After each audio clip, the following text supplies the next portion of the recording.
Alright. We live? Or are we on the internet? Guess not.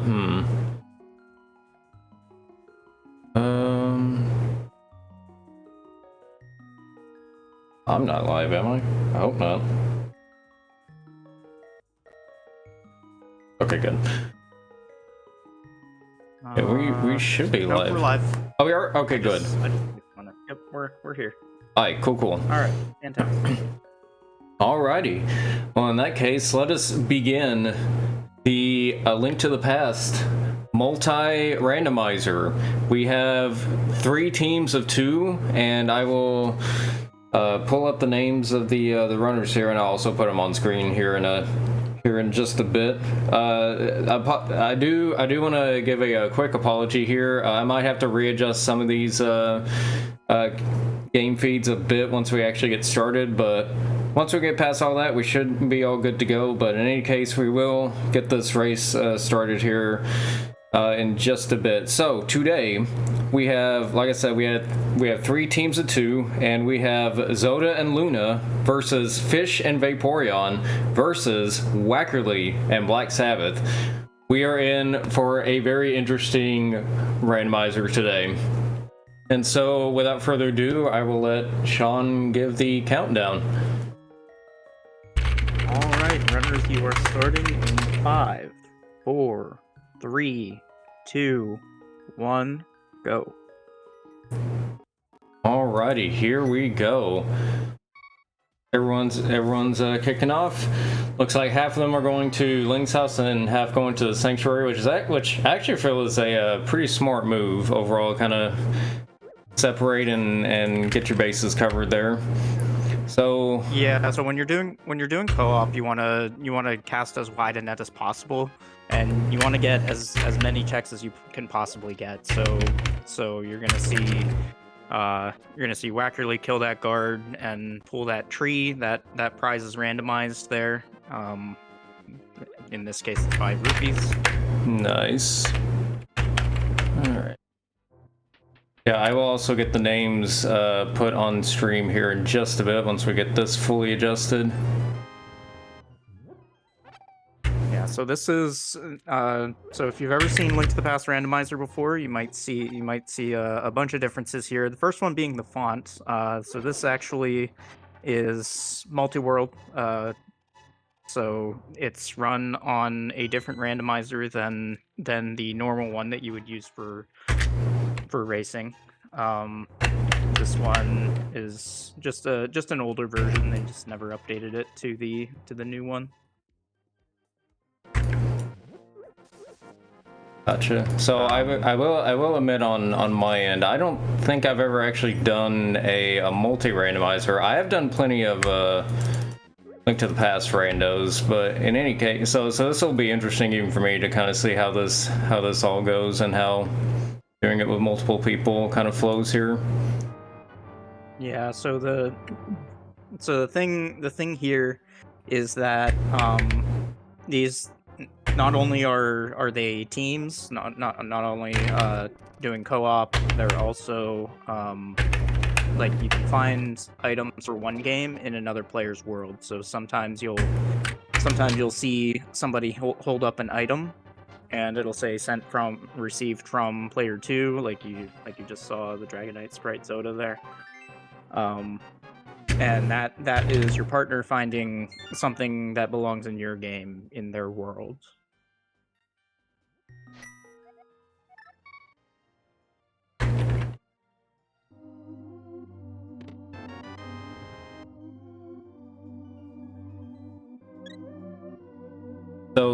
So I believe this is all the same seed, but you are working together with your partner to just figure out where things are. So when your partner goes in one place, then if they end up finding something, say in Thieves Town, then you're going to want to go to Thieves Town and go exactly to the exact spots where the good items are, which kind of saves you time exploring all of Thieves Town. It's a little different than that. So the 2 seeds put together are basically 1 seed. So the items for both games are scattered throughout both of the seeds, but each team right. of 2 is playing the same generated seed. So where you see Team 1 get something, that'll be in the same spot in Team 2's game. Right. So I forgot they were sharing items too, which has an impact on that.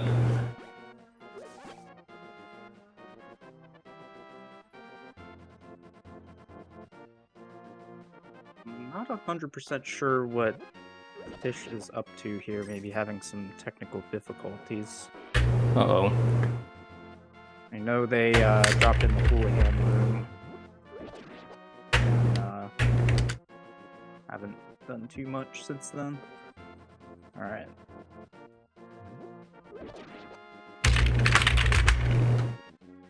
So yeah, so you saw some people exchange flutes. So player 1's flute is on player 2's bottle vendor, and conversely, the player 1's Book of Medora is on player 2's bottle vendor. So you can think of each basically each location is now doubled because there's one for each game.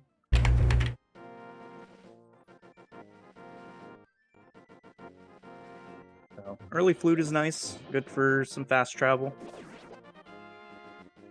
Checking our map here, looks like a pendant eastern in player 1's or player 2's world. Yeah, So how Link to the Past. Go ahead. Oh, go ahead. Sorry, I was just gonna say, getting flute really early is really nice, not just for the transportation, but also just the additional checks that it provides. Yeah. So the way Link to the Past works, if you're not familiar with the game, is you have to collect 7 crystals. You have to climb Ganon's tower, and then you have to defeat Ganon. So it's important to keep track of what your crystal dungeons and your pendant dungeons are, because they are randomized in Rando.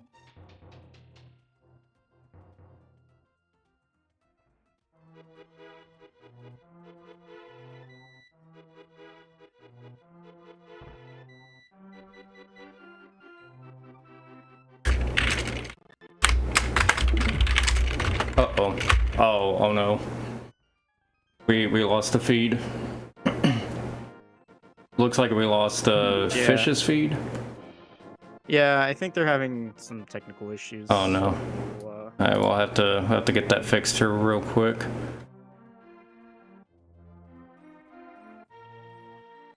Apologies for the quick fix here. Okay, good. We are still, I believe... Is this the same order as everything was? Might be. Looks like it.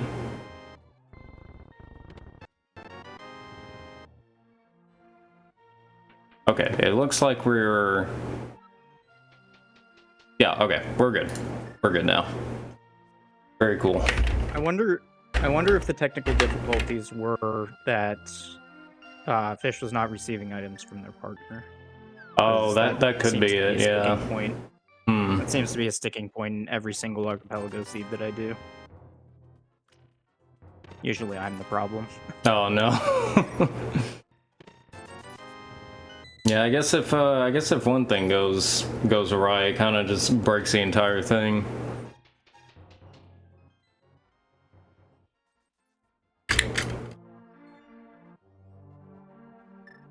Alright, so this is the early game. We're just gonna run around, get some items, try and figure out what the seed's logic is, where it wants everybody to go. With 2 people, you're probably not gonna have a lot of waiting around, or what we call BK mode, because the popular thing to do when you have no checks left is to go to Burger King while people find items for you. Oh, nice. Yeah, I guess you would have those situations where you kind of just have to wait for someone else to find something for you to do. Yeah, and that usually only comes up in the bigger archipelagos, but these are only pairs of 2. So, like I Gotcha. said, you probably have enough to do that you won't ever run out of checks, or if you do, you won't be standing around forever. Right. Yeah, I suppose there is a bigger risk of that happening when you have like maybe like 5, 6 plus people.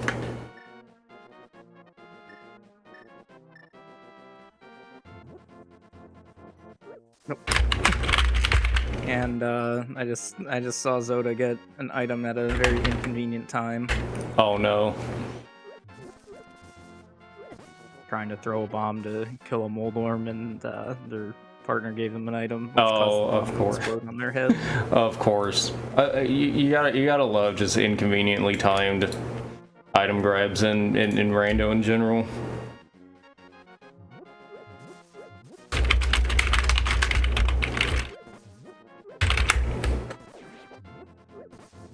Yeah, so there is a way in the archipelago room to pause item receiving. You don't want to do it too much because it can actually it can crash the system, and Oh. then you would have to reset it, and that would take time. So something like Mini Moldorm Cave, you know, you're probably just fine to not pause receiving, except in that very specific scenario. Right. It's kind of a use only when absolutely necessary kind of deal then.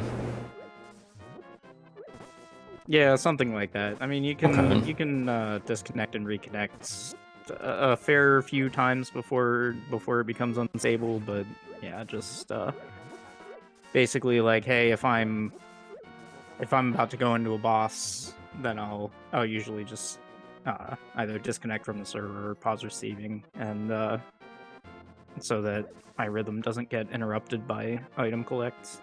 Yeah, that's smart.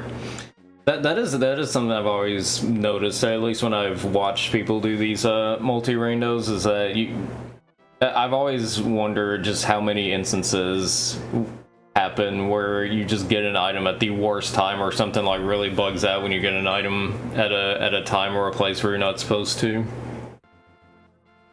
Yeah, so there's actually some functionality to that. There are some things that you can do.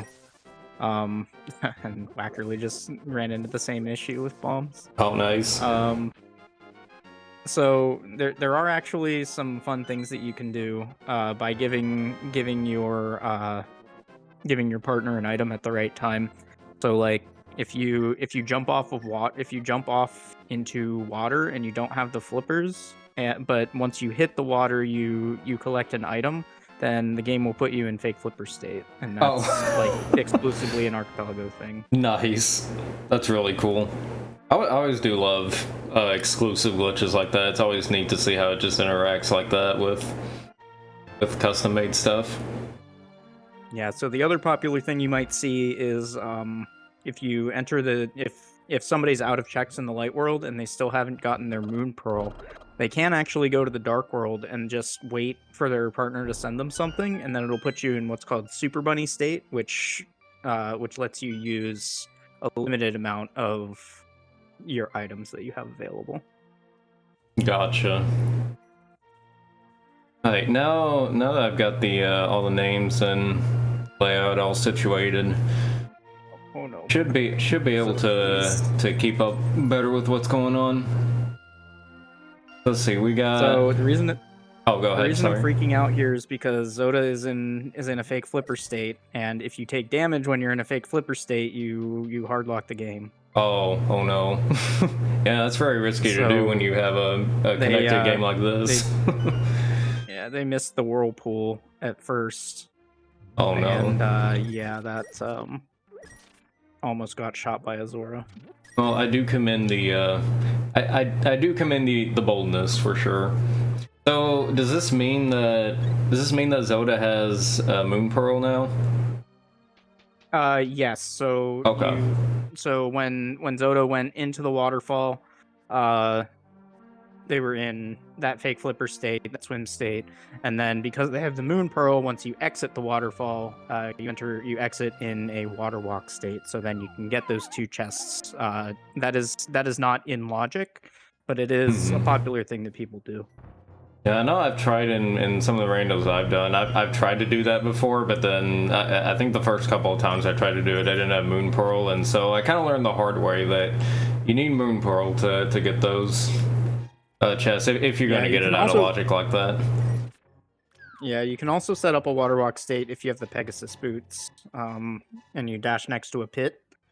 But it doesn't look like we have eyes on any of those as of yet.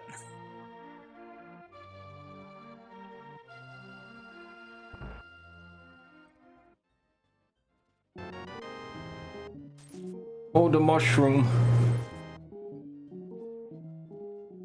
Seems Yeah, Luna. so there are a few fetch quests in A Link to the Past. You turn the mushroom into the witch. Normally she turns it into magic powder, but now I guess she has turned it into Player 2's Cane of Burna. Very nice. A special delivery of a homemade cane of Burna. How do you make a magical cane out of a mushroom anyway? You know, I don't know. I'm not really an expert in cane craftery, if you will, but I quite honestly I didn't know mushrooms really had that ability. You know, mushrooms are more powerful than we thought to be able to just make a magical cane. So a funny thing just happened on Wackerly's stream. So he's trying to get this card to kill him so that he can warp back to the beginning of the dungeon and get more checks. But he forgot that he had a fairy in a bottle, which Oh no! revived him from death, and now he has to take 7 hearts of damage all over again. And it looks like he has red mail, which is Oh, the that's biggest really armor nice. upgrade in the game. Yeah, that's very So nice. yeah, death warping with red mail sucks. I think one of my more recent seeds I've done, I went down to that basement, and one of the best items you can get in that basement is the mirror. And I think one of my more recent ones, I got the mirror there, which is just so convenient for backtracking back. It's just like you get all the way to the end there, and you just get mirror, and it's like, oh, hey, that's convenient. So it looks like both Zelda and Luna are entering Hyrule Castle. Wackerly is going through the basement. Wackerly is going to Dark Cross. Well, I guess it is technically the basement. Oh, we get some dark lantern skip movement too. Yeah, so in the current version of the randomizer that we use for racing when it's not multi-world, collecting Dark Cross with only the fire rod is in logic. But on this version, like I said, is an older version, and that is not logical in this version. Interesting. So this is a sequence break from Wackerly. The lamp turn is required for all dark rune in this version. Right. I guess I should explain what in logic and out of logic means. So the randomizer kind of knows it's given like the functionality of all of the items and like where things are allowed to be in certain situations. So in this example, the lantern cannot be in a room that's dark or on the other side of a room that's dark. So so when you can collect something with your current item set, it's said to be in logic, and then if you're doing a sequence break, we say it's out of logic. Yeah, because technically you don't need to do any of these sequence breaks to actually beat the seed.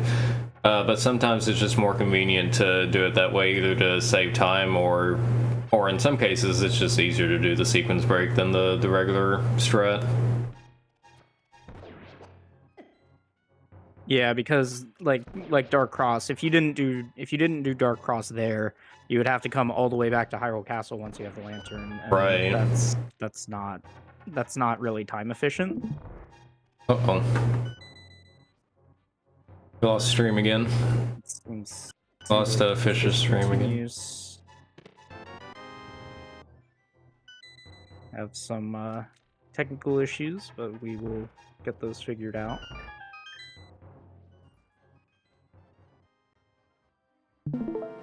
here we go.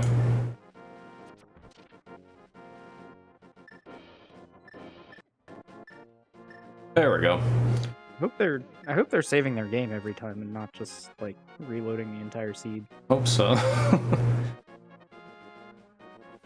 Ooh, player 2 just got a bunch of stuff out of player 1's Multiworld cave. Ooh. Like a fire rod was the most important one, but That's not too bad to have early on. What? Turns out watching 6 screens is hard.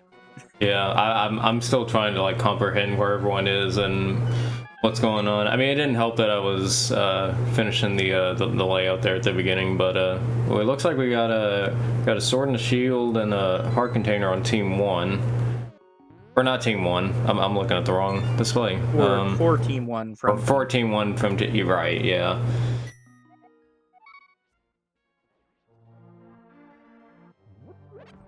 I guess I should say player 1. For player 1, yeah. Also, Wackerly having the red tunic there is pretty nice because those enemies there do 2 hearts of damage, which is pretty steep for the overworld at this point in the game. Yeah, so this is called Ice Rod Cave. This is the normal location of the Ice Rod in the vanilla game. And you can technically access it, like, basically right after the escape sequence. You actually get a hint for it after the first dungeon, Eastern Palace. But they put those crabs there, and they jacked up the damage on it, because they kind of want you to work for it, because it kind of trivializes the next boss, the Desert Palace boss, Land Molus. And they want you to kind of earn it. Or you can just go back for it later.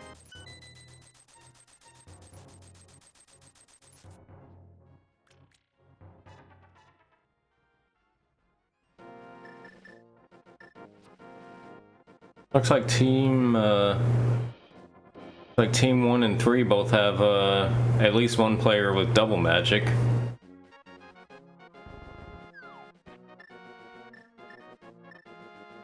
Yeah, I mean, so that is not required to complete the game, but it's like not. It's very nice. That someone's gonna want to throw back, and I mean, having extra magic is always good.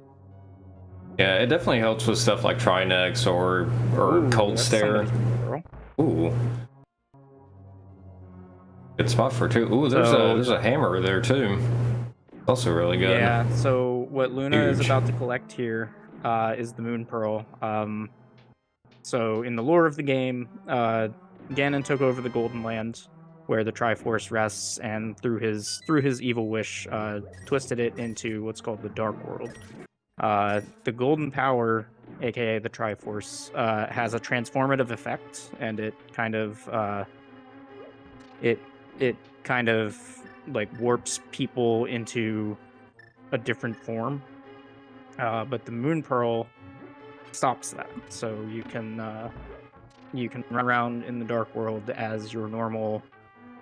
I mean, normally it's Link, but of course we have a Dragonite and another dragon, and it's Link and friends over here. Yeah, so by default, the Golden Power turns Link into a pink bunny rabbit that can't really do much. But again, once he gets the Moon Pearl, he just stays as an elf hero.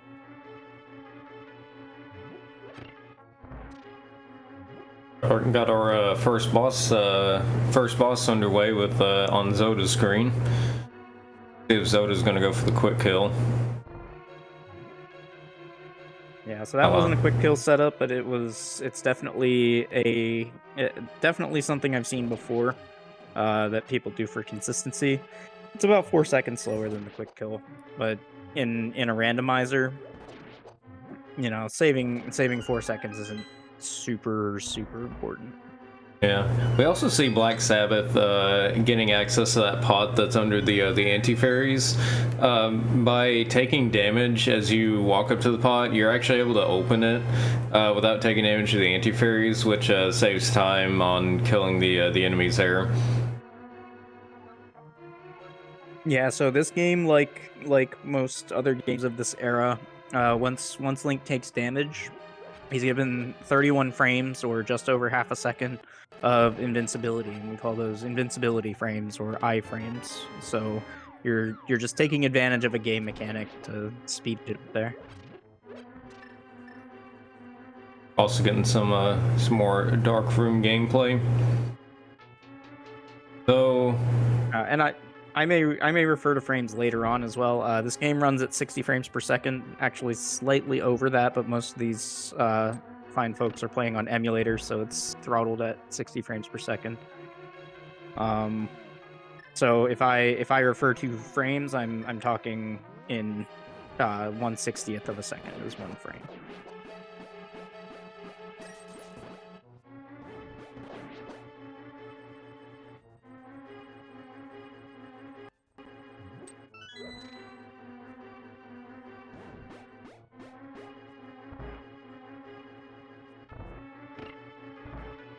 Vaporeon doing the dark rooms in the Eastern Palace. I definitely feel like the dark rooms in the Eastern Palace are definitely one of the easier ones to do blind.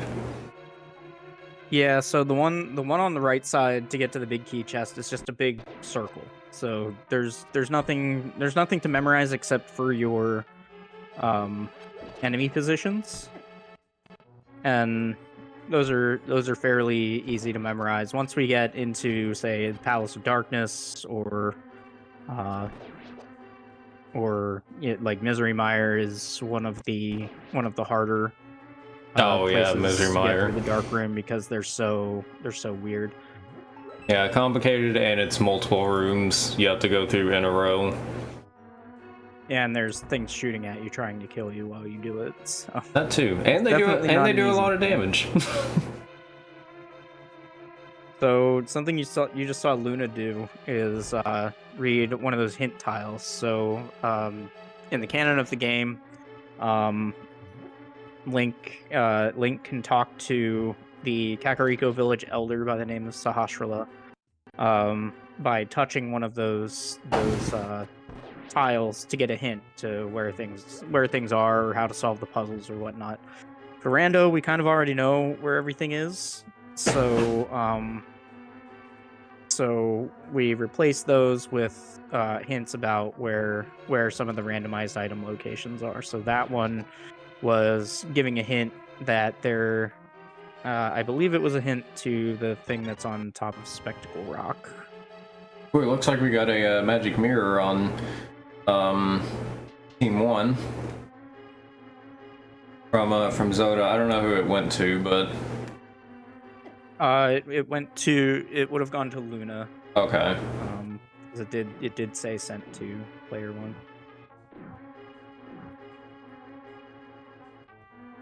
Well, mirror is very convenient for Luna here because Yeah, because so she's we gonna had be able to another. get this thing up on Spec Rock that we know is something.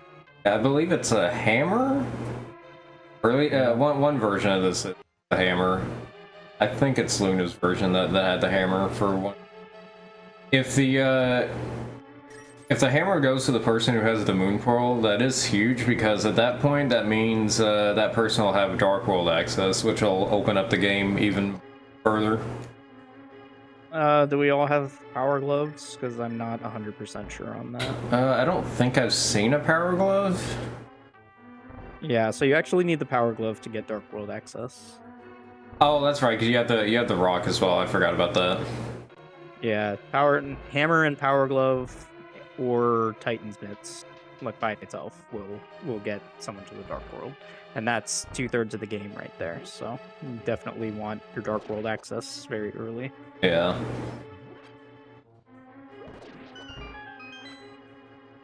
Hope we're getting fake flippers from Black Sabbath as well. Yeah, he was fake flippering around a little bit before. I had my eyes on Fish's stream, so Fish just talked to Sahasrahla to figure out where the green pendant was. So they know that now. Where is the green pin? Which I don't remember. I did read it. I just didn't comprehend it. I just wanted to explain what they were doing. I got distracted by fake flippers. Yeah, I think we've seen fake flippers from just about everyone here. It's definitely one of the first things that you learn when you learn Link to the Past Rando. Mm-hmm.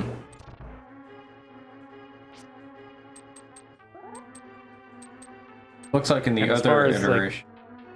Oh, go ahead. as far as impactful glitches, fake flippers is super impactful. Like being able to almost completely skip the flippers is huge.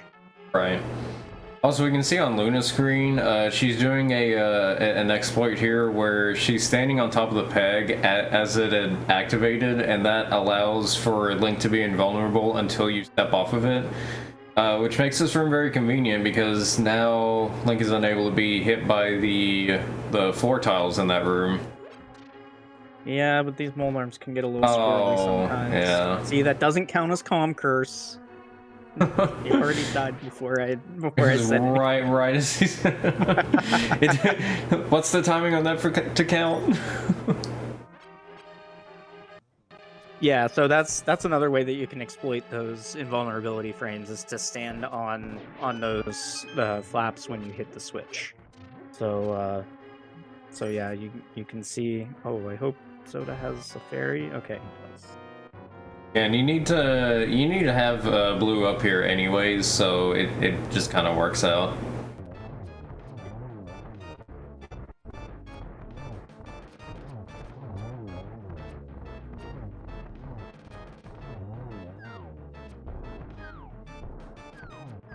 I don't think I've seen anyone pull off the quick Armos kill yet, which I mean, understandable. Well, if Wackerly doesn't do it, I will make fun of him for the rest of the stream. Fair enough. So I actually met Wackerly through we have a Link to the Past randomizer podcast called the Go Mode podcast, and they put on what's called the Mentor Tournament every year. So new players can work with more experienced players to learn how to play the game. Oh, gotcha. Oh, that's really cool. I think I've heard of this podcast. It sounds familiar. That's a really cool. That's really cool. Yeah, so that's how I met both Wackerly and Black Sabbath, and I was both of their mentors for most of last year's tournament. Oh, very nice. So they better play perfectly, or else I'll just leave it at that. Hear that, Wackerly and Black Sabbath? Make them proud. They can't hear me, but make them proud anyways.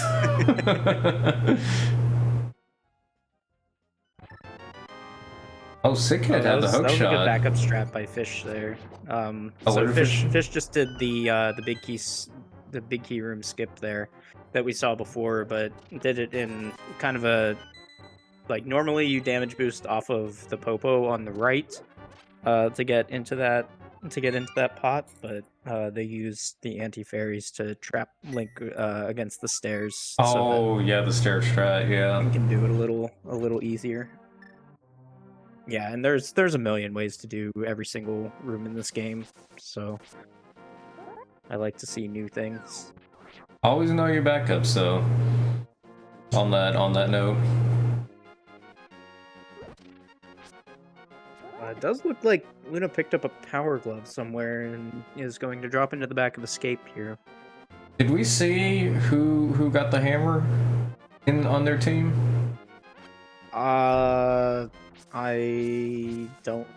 It was not Luna. Okay, it was Zoda. So Zoda should have the hammer then. So Zoda does have a hammer and a moon pearl, but I believe is missing a glove.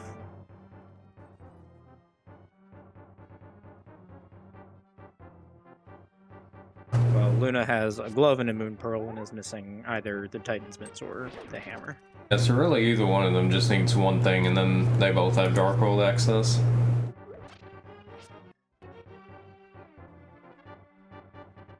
Yeah, and it usually takes 25-30 minutes when you're playing by yourself to gain access to the Dark World. So it's not surprising that we haven't seen it yet. Right.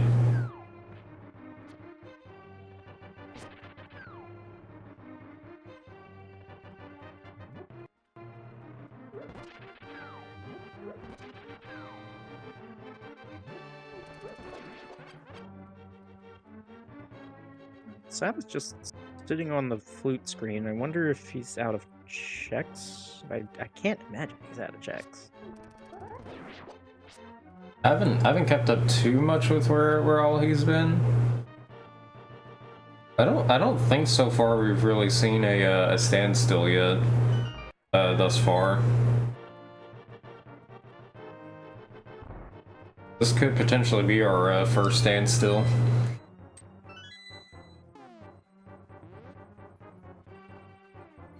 Oh, Fish using bombos for the yeah, the Fish Mold deciding they don't want to deal with mini Moldarms, just gonna use that bombos medallion for maybe burn.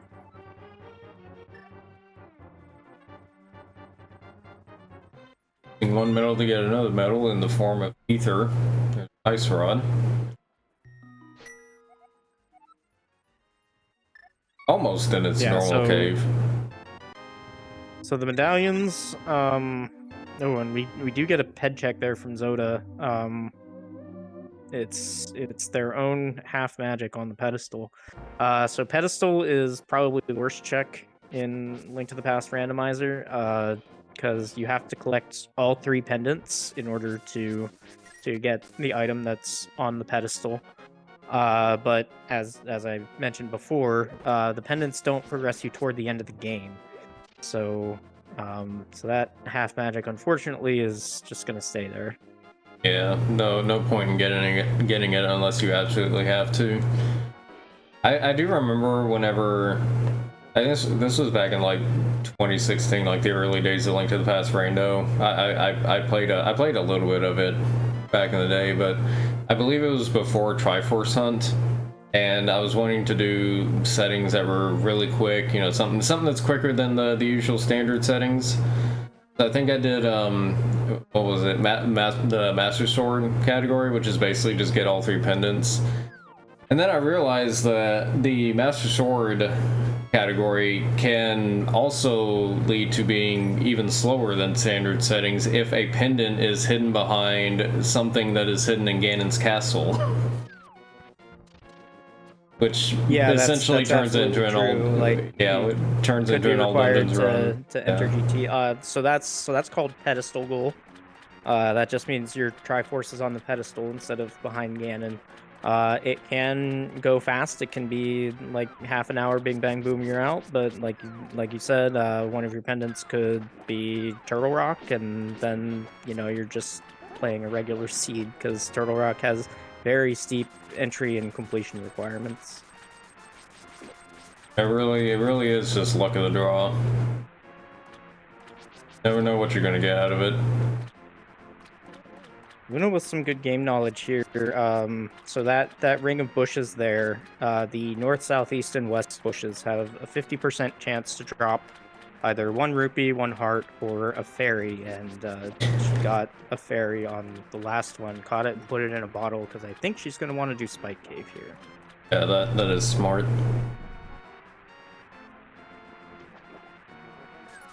Oh, was that a hammer? Is that a hammer from Zelda sending it to Luna?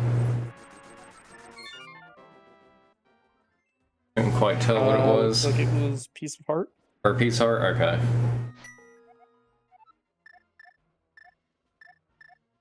Speaking of which, thank you, Piece of Heart, for putting this on and for having me as a commentator.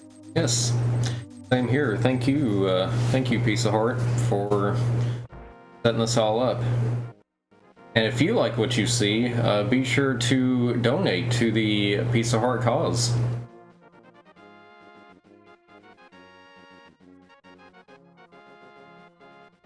And in case anybody's wondering, there is another Link to the Past segment, I believe tomorrow sometime, but that one will be a speed run. That will not be a randomizer. I believe it's going to be 80% no major glitches, if I recall correctly. Yeah, so that's that's the most popular speedrun category. Um, well, technically uh, the most popular is True Any Percent, which is only about a 3-minute speedrun, and you just clip to the Triforce. Uh, but that's not fun. Yeah. I like to play the actual game, and It's the most popular that actually plays the game is Any Percent, no major glitches. only possible because it's 3 minutes long and it's very easy to just throw in a run there just for the fun of it. Yeah, and it's not particularly difficult either. So like usually you can learn how to do it in about 30 minutes and then start just cranking out runs. Yeah, more of a novelty at that rate.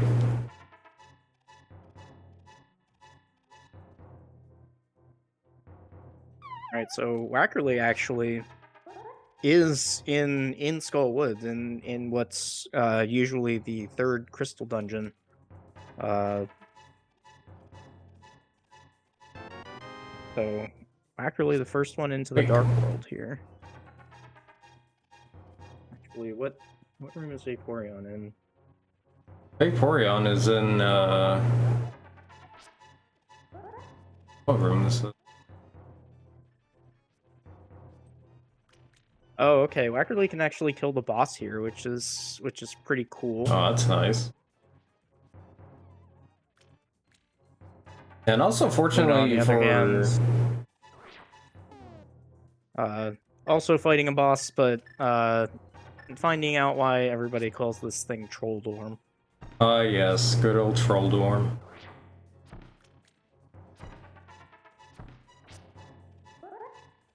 Also with Skull Woods, the key count is very lenient. There's a bunch of extra keys, and there's just certain doors that you're just never going to open in Skull Woods because they pretty much lead to other rooms you can get into without a key. The keys are usually very lenient in Skull Woods, and you can generally get through it without having to worry much about keys. I think you really only need like ish. And even then, like in this room too, So one of this the enemies has the Gibdo that Wackerly is trying to kill, but doesn't have to. So I don't know why he's doing that. Actually does hold a key, so you only ever need one key to get to the moth. And I will say, this is Wackerly's most hated boss ever. oh no. So let's see if he can. This is not an easy fight. No. By any metric at all. Like he only has a fighter sword. I guess he does have a hammer, and he better use it. Also, I'm pretty sure Moldorm does not take damage from the spikes themselves, so if you knock Moldorm into the spike, it doesn't actually do damage to him. Yeah. So this is Mothula. And you're right. If you knock Mothula into the spikes, he is actually coded to not take damage from them. Oh, very nice fight. Oh, good fight. Another fun fact about Mothula is, well, this is more so the vanilla game, but in the vanilla game, the golden sword also does no damage to Mothula, which is the most powerful sword. Yeah, that's right. So, ooh, Savage just got middle hold. That's unfortunate. Oh. So the golden sword and the spikes, do the same, are on the same damage table. So if you try and swing the golden sword at Mothula, it'll think that Mothula is taking damage from spikes, and it won't do anything. In Rando, that is patched out. Now it treats the gold sword as a tempered sword for the Mothula fight only.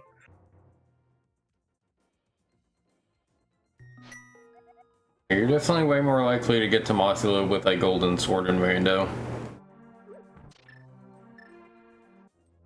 Yeah, it is possible to do it in the regular game. And you can, like, your gold sword is not completely useless on Mothula in the regular game. You can still poke Mothula to get the diminished tempered sword damage from it.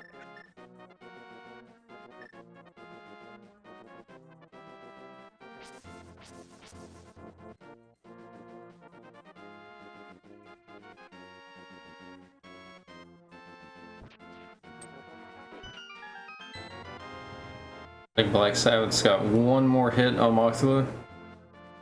Painting. Yeah, There we go. Yeah, so Moldorm requires 6 hits with the fighter sword. Spins and slashes do the same amount of damage.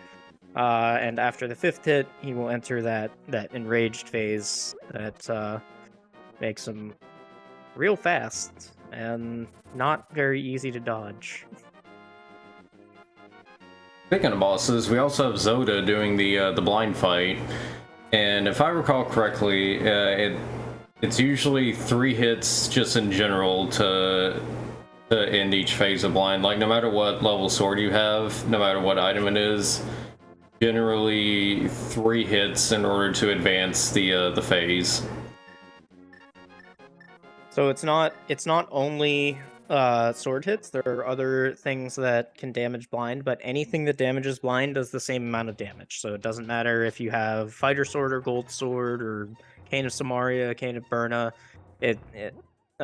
Blind doesn't have a health pool. It just tracks how many times you hit her. Looks like Luna might have run out of checks as well. Yeah, so that makes me think that she did not receive a hammer anywhere and doesn't have access to the Dark World at the moment. Fish might be waiting mid as well. And Black Sabbath. Fish have bombs? Yeah, they do. I wonder why they didn't get that chicken hut.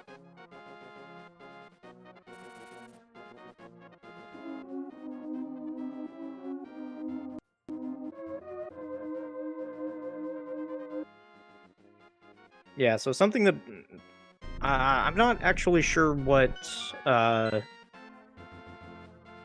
items Sabbath has right now, but if he has the ability to go through one of the portals to the Dark World, like I mentioned before, he can wait in bunny form until Wackerly sends him something, and then that will activate Super Bunny form, which will allow him to kind of explore the world a little bit as a bunny.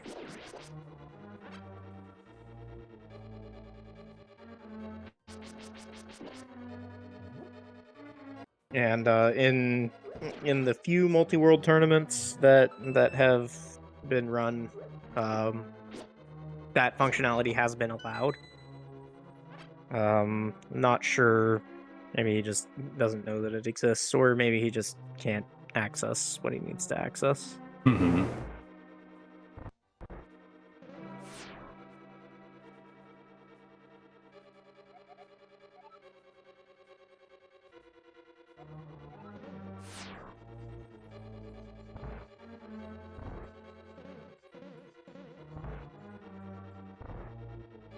Any of the players have boots yet? I don't think I've seen boots. I see everybody walking, so these boots are pretty buried.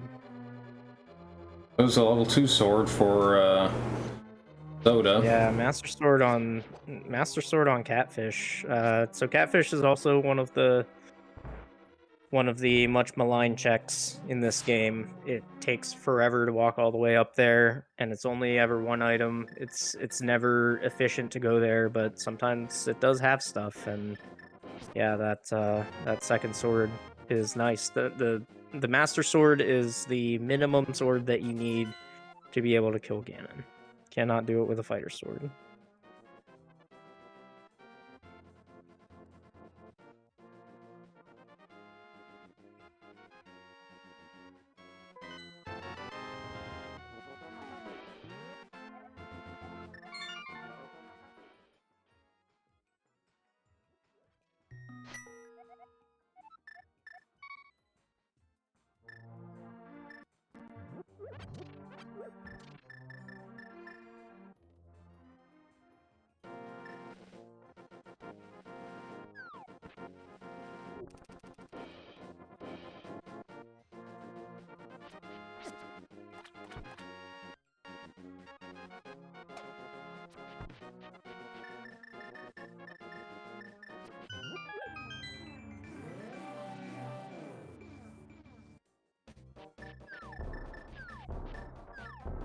Fish is going to Tower Hera now.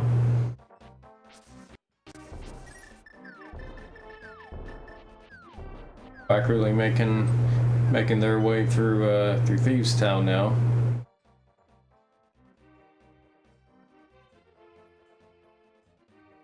It seems like we are at a bit of a standstill here for all the teams, really. Like every team has the other member waiting out on an item. Actually, maybe not for Vaporeon. It looks like Luna and Black Sabbath are waiting for an item to get more checks out of. Yeah, because I think with the tech issues that they had before, they've lost a good bit of time. So it doesn't look like it's going to matter too much because one person on each other team is BK'd anyway. Mm-hmm. So yeah, hopefully the tech issues end up not mattering. Yeah. Zelda is about to enter Dark Palace, so that should increase the odds of finding something useful for Luna. There'll be a bunch of checks in here. So the most important statistic in this game to keep track of is how high Kiki the monkey hops. And that was a real big hop. So good job. Yay. For the record, that's a joke. Kiki's jump height is controlled by the seeded RNG of the determinative RNG of this game. But unfortunately, that changes on every scan line. So yeah, there's no way that a human can keep track of it. So it's just a fun thing. I love it. Love a good statistical meme. Yeah, so this game runs at 60 frames per second, and I forget how many scan lines there are in a frame, but there's a lot. I think it's 240 scan lines per frame, which there's 60 frames per second, so it's like, yeah, it changes really fast. Yeah. Do the math. Nice attempt from Wackerly to try to open the locked door with a hammer. Yeah, he tried to open the back of Skull Woods with the Cane of Samaria also, and that Oh good. pretty sure that didn't work. I'm pretty sure he had to use the fire rod like normal. Last I heard, it's that usually doesn't work. Also, we got a Titan's Met from Zelda, and it looks like it just went. It looks like it is actually Zelda's Titan Met, and not go to Luna. Yeah, so that's unfortunate. Yeah, super unfortunate. And then he gets a dead hint tile too. Yeah. Add insult to injury there. Fish also taking a tumble on the Moldorm. That Moldorm is taking names today. Oh. Luna fell. Sabbath got middle hold. Moldorm is not having it today. Fish took a fall.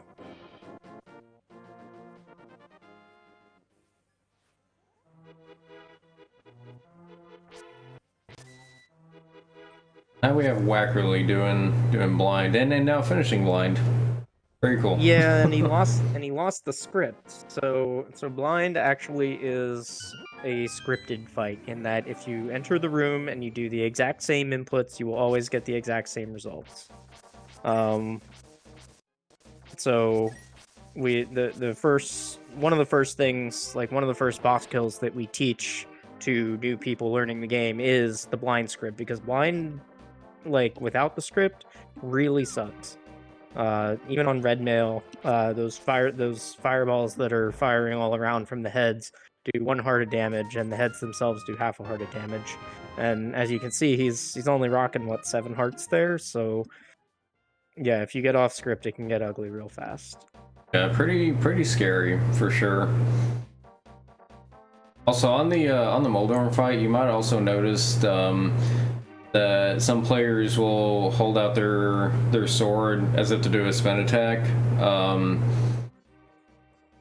Usually, I can't remember the exact inputs of how it works here. You might be able to confirm this for me, but if you hold out your sword and let the sword hit Moldorm, then you can have it to where you don't fall into the pit quite as easily. I mean, it's still pretty likely you could, but it's not. You get to the point where you're not as likely to fall into the pit by holding out your sword.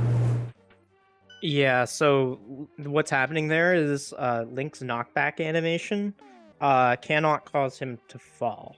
Now, one frame after the knockback animation ends and you're against a pit, then you can fall. So it looks like to the unaided eye, it looks like the knockback animation caused you to fall, but it actually cannot. So as long as you're holding your sword out and you're in the knockback animation and holding away from the pit, you will never fall. Now, Moldorm specifically has causes Link to have a very weird um knockback animation. It's larger and more pronounced than it normally would be.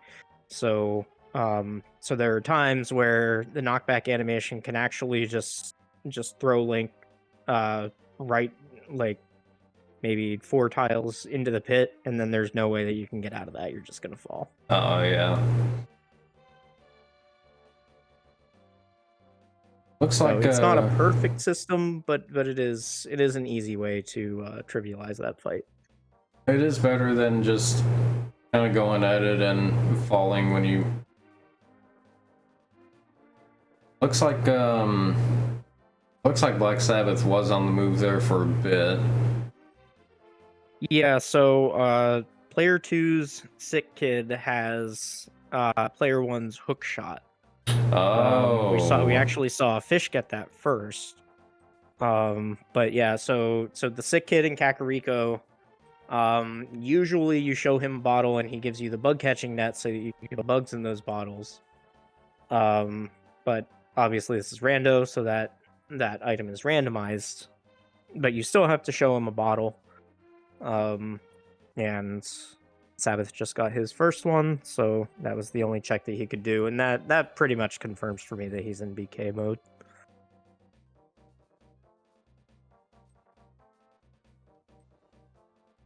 So fancy little trick there that Zelda did with the bow to hit that crystal at a very unique. Yeah, that's a 2 pixel window, so it's not exactly the easiest thing to hit, Oh, but definitely possible. that's 2 pixels. Wow. More than I thought it was. Yeah, so you're actually shooting the arrow along a grid line. So you're shooting it in between the chest, which is on top of the grid line, and the wall, which is on the bottom of the grid line. So that's the 2 pixel window there. Gotcha.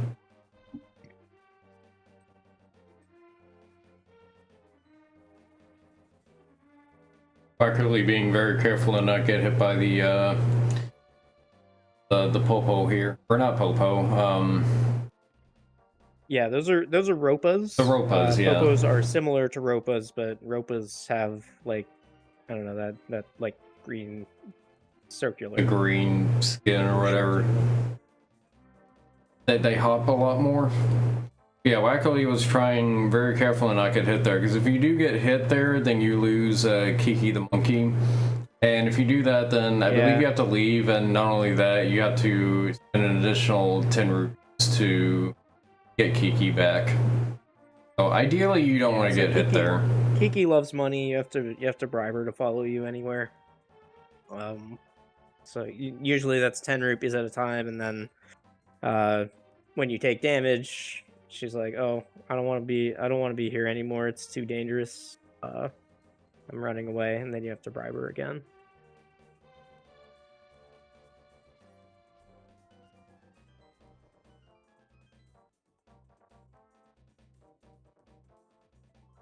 So, calling attention to Zoda's screen here, is still in Palace of Darkness, but does not have the lamp, but has the fire rod, which you can use to light the torches in this room, and kind of did that to make the turtle room a little better to deal with. Because if you can't see those turtles, like it's still possible that you can just go and kill all 6 turtles. Bob's your uncle. But when you can't see where those turtles are, Yeah, that makes it really difficult. And Wackerly does find those myths that we saw before. So player Yep. two's myths are in player one's Palace of Darkness, and then now that will knock Sabbath out of BK mode.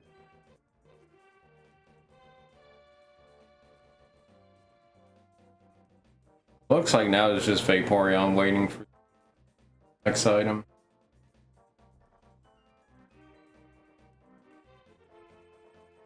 Yeah, and I think they're waiting for Fish to tell them when when Fish picks up an item for them, because you can't receive items when you're in the start menu like this.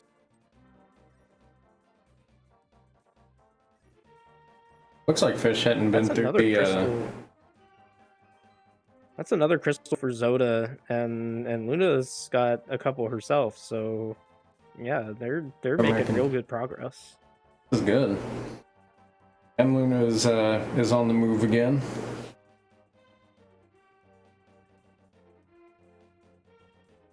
Yeah, so Zoda was just in pod, so I'm guessing that that they found Luna's Titan's Myths, which will Yeah. grant her access.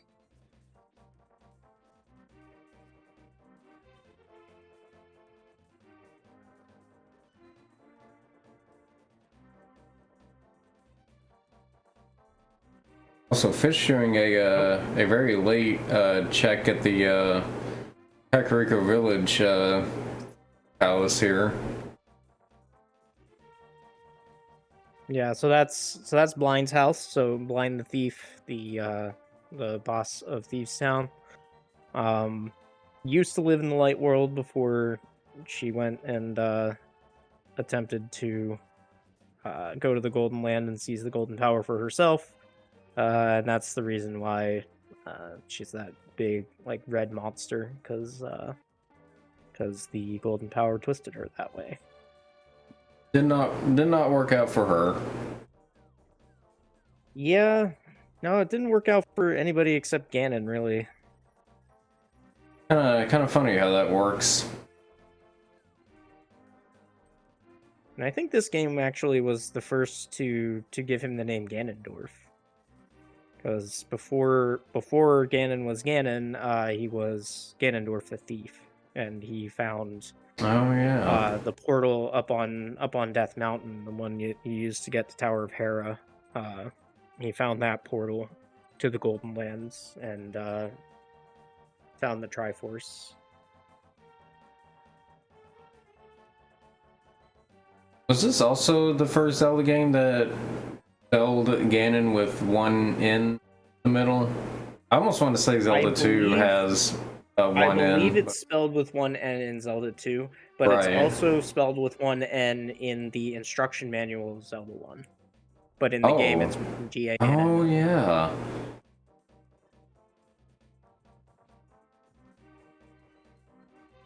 Translation is funny.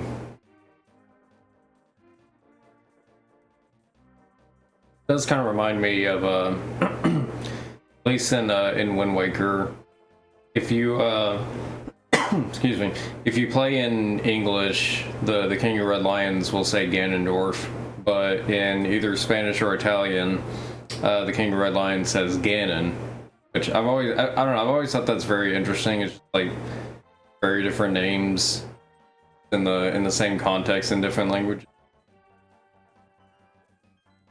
I guess it's kind of the same thing here. It has a lot to do with the translation.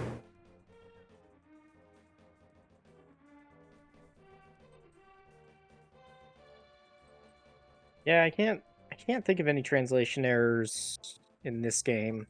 But I don't play the English version of this game very often. I usually play on the Japanese 1.0 version, which is actually the version that all of our runners are running on right now, because certain functionalities are only in the Japanese 1.0 version. Even the Japanese 1.1 version doesn't have those certain functionalities. So there's like the fake flippers that you saw, they were patched out between 1.0 and 1.1. Item dashing, which means you press the Y button, which uses the item that you have selected, and the A button, which dashes.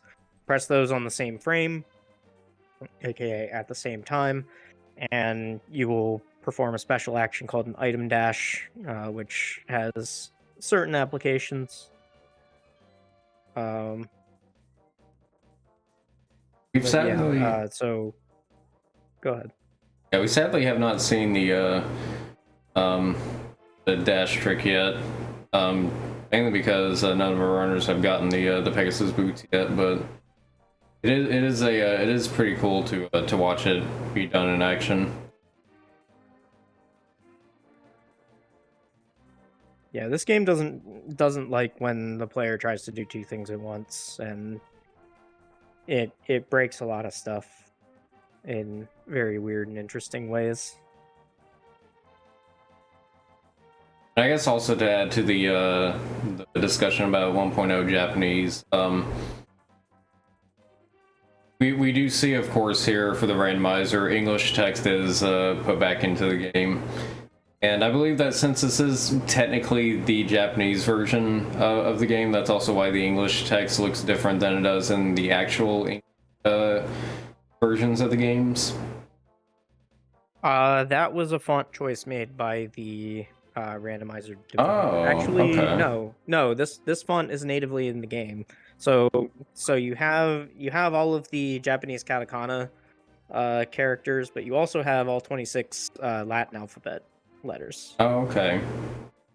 Are these letters the same ones from the credits? Because I know the credits are in English on the Japanese version. No. Yeah, even in the Japanese version, the credits are in English. But no, this is not the same font as the credits. This is the same font that the starting screen uses. Why Tears of the Kingdom category? I don't think we changed the game. I think I was playing Tears of the Kingdom before this. I should probably change that. I might be able to change it here. Maybe I can't. Okay, I'll have to bring up the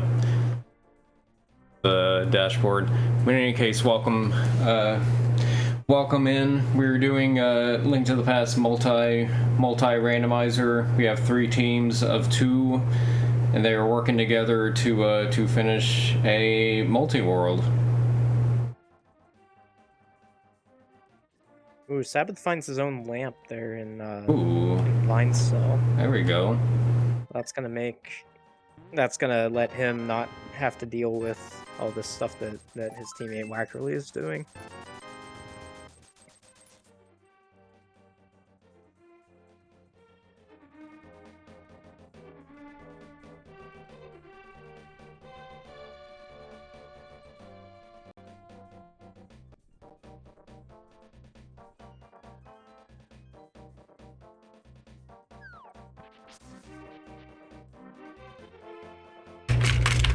Meanwhile, it looks like Vaporeon did finally get their Dark World access, so is gonna run around and try to do some stuff here. Very nice.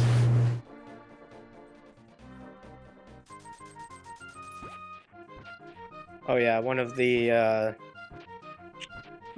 things that they added to the randomizer is that Blind is a very punny boss. So yeah, so this blind pun is I haven't seen my eye doctor in years, you know, because just blind. Oh, good jokes. Yeah. And they're all basically that quality of pun. Always love good pun.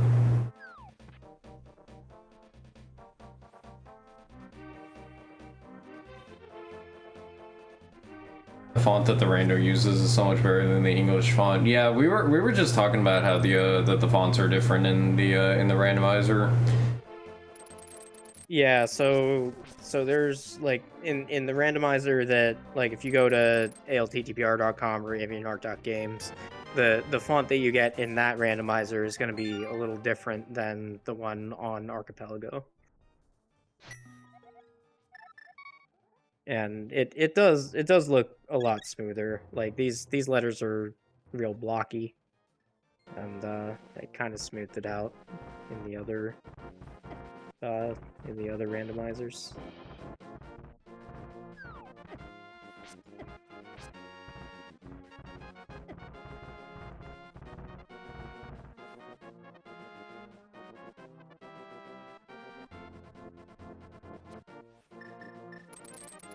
Right, Zoda about to turn in purple. Just this is another one of those like really long and malign checks that nobody likes doing, but since it can have progression, you kind of just have to do it at some point. It's not as bad if you have the flute, but yeah, if you don't have the flute, then you have to pretty much carry it halfway across the world. I mean, even with flute, the convenience of flute and being able to warp like kind of close to it, it's still like one of those checks that you really don't want to. You never really feel like doing. Very out of the way. Yeah, and like even if you have the Pegasus boots and the mirror, like then it's like you can actually just leave the purple chest anywhere in the dark world and just use the mirror close to where the lockpicking thief is, and you'll still get the item. But again, we have not even sniffed where Pegasus boots for anyone might be right now. Yeah, we haven't seen a single thing about them at all. I can't wait to see these in a very dumb spot. Also, it looks like Zoda and Vaporeon are both yeah, the Paradox Cave. Very appropriately named considering the placement of the entrances of the caves and the exits of the caves being in very wacky spots. So it really isn't a paradox. It only seems like it because a 2D top-down map is really bad at showing slopes. So, like, you're going up a mountain, so there's supposed to be like a slope there. Yeah, so it's not really a paradox. It just kind of looks like it. And that is the official name of those 7 jacks is Paradox Cave. Yeah, I guess if you're looking at the layout like literally, then it definitely can seem like a paradox. But yeah, if you're considering things that you can't really show off in 2D space, then it kind of works a bit better. You also get the boomerang from the heavens from Oda. Yeah, so Zoda actually checked what's called the Ether tablet. So usually you read that tablet with the Book of Medora, and it says hold up the Master Sword to gain the magic of Ether, which is one of the medallions that allows Link to cast a spell. So it plays the Ether thing, but one thing I did want to shout out though is Zoda is playing with the reduced flashing option turned on. So this game has certain places in the game where there are like extremely like the screen will turn very bright white and it will flicker. Like many other games of this time, this game came out in '91, so like it's not unique in that way. But yeah, for randomizer, we have the option to turn on what's called reduced flashing, which will take away those quick flickers to white screens, and I really do appreciate that. Yeah, for sure. Yeah, it's always good to have options like that. Also, I apologize, but I need to BRB real quick for just a minute. So I will be back in just a minute. Absolutely. I will hold down the fort until then. Fish looks like they might be in BK mode here. Oh, Wackerly's mitts are on Sabbath Stumpy.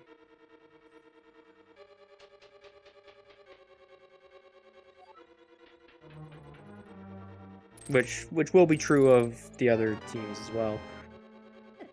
So I guess when Vaporeon finally gets to that check, then they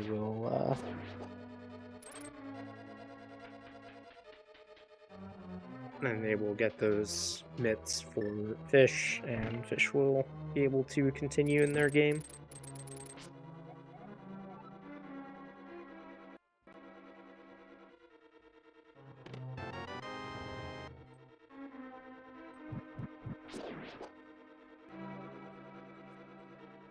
Yeah, so we saw Zoda get the ether tablet check. Wackerly walked over and read the tablet with the Book of Bedora, but since he doesn't have the Master Sword, he wasn't able to get the item.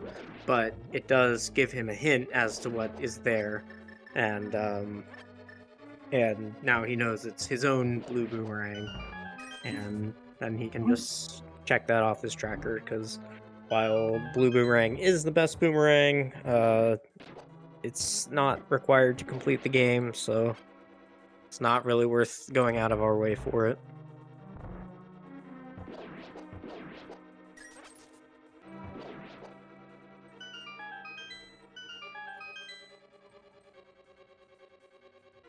So the thing you just saw Wackerly do is something called Harapot. Basically what you do is you clip one pixel into that pot and then use your hook shot, because the hook shot will skip the collision on the side of the pot because you're clipped one pixel into it.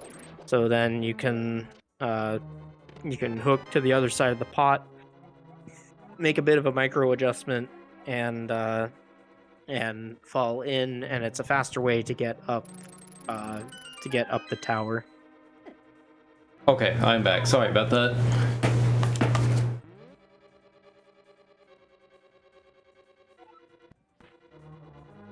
And now we get to see it again because he missed the bomb jump. Oh yeah, Zoda was doing this like just a minute ago as well.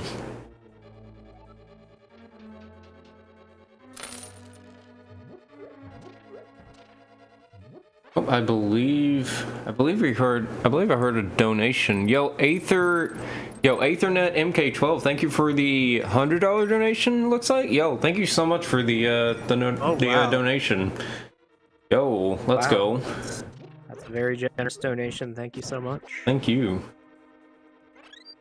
Do we know how close we are to our goal yet?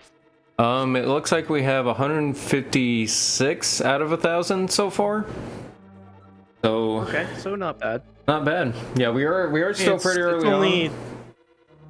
Yeah, it's only what, day 2 of the week-long marathon, so day 2, yeah. Yeah, so still pretty early on, but making good progress thus far.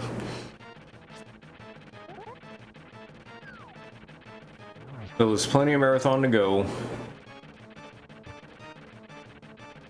Looks like we have a double Moldorm fight going on here.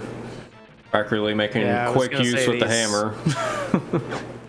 Yeah, so players 1 get to do this fight with the hammer and not just the fighter sword, but it looks like Boreon may have slashed and gotten a hit on Moldorm, because now he's in the enrage phase, which he should not enter if he uses 3 hammer hits to kill him.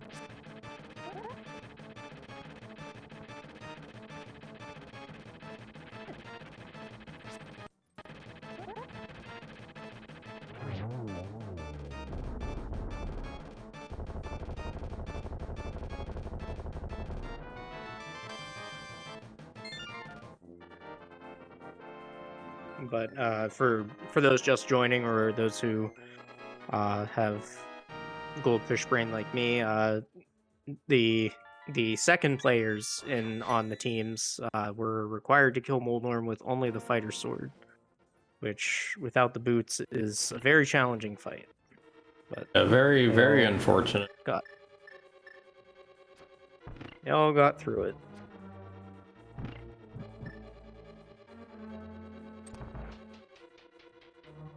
Abathon 1 heart here. Going into Spiral Cave. This is not a good place to die. Yeah, no. I mean, I guess it is somewhat fortunate that Black Sabbath didn't have boots here, because this is definitely a room where you can be very tempted to use boots, but there is a chance that you could hit the remind me of their names. They're called berries. Berries. Okay, I was gonna say berries, but I wasn't sure on that. But yeah, there is a chance you could get hit by the berries, and that they'll just zap you out of your dash, which would be very bad for Black Sabbath. But I mean, they also do not have boots, so. Oh, that was also very dangerous. Ooh, that mini Moldarm really took some evasive maneuvers there. Wow. Yeah, somehow this is one of the few places where the light world is probably more dangerous than the dark world, because the dark world mountains don't really have that many enemies other than the few Lionels up at the top. Yeah. So and that's actually one of the reasons why some people prefer, like, at the end of the seed when you're climbing back up the mountain to go to Ganon's tower. Some people prefer to take the slower route, which goes through the dark world, so they don't have to deal with tektites and dead rocks and stuff like that. Yeah, which is honestly fair. A lot more congested in the only light world. It's only 1 second slower, and there's a lot of other places where you can save a second in rando. Yeah, Ooh, if it's a second, that's not bad at all. Oh no. Well, there goes that one heart.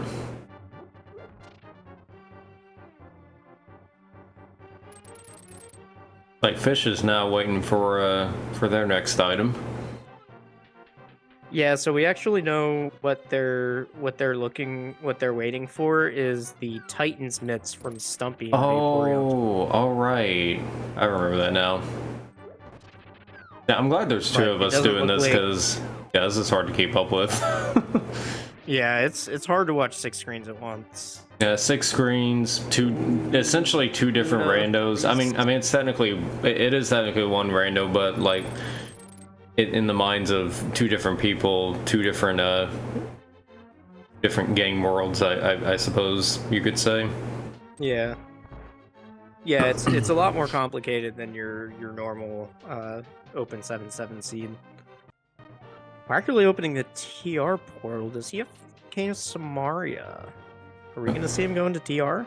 He could also just be checking Turtle Rock, I should say the full. He does have Samaria. Oh baby. Interesting. He also has Fire and Ice Rod. I think he can beat this dungeon.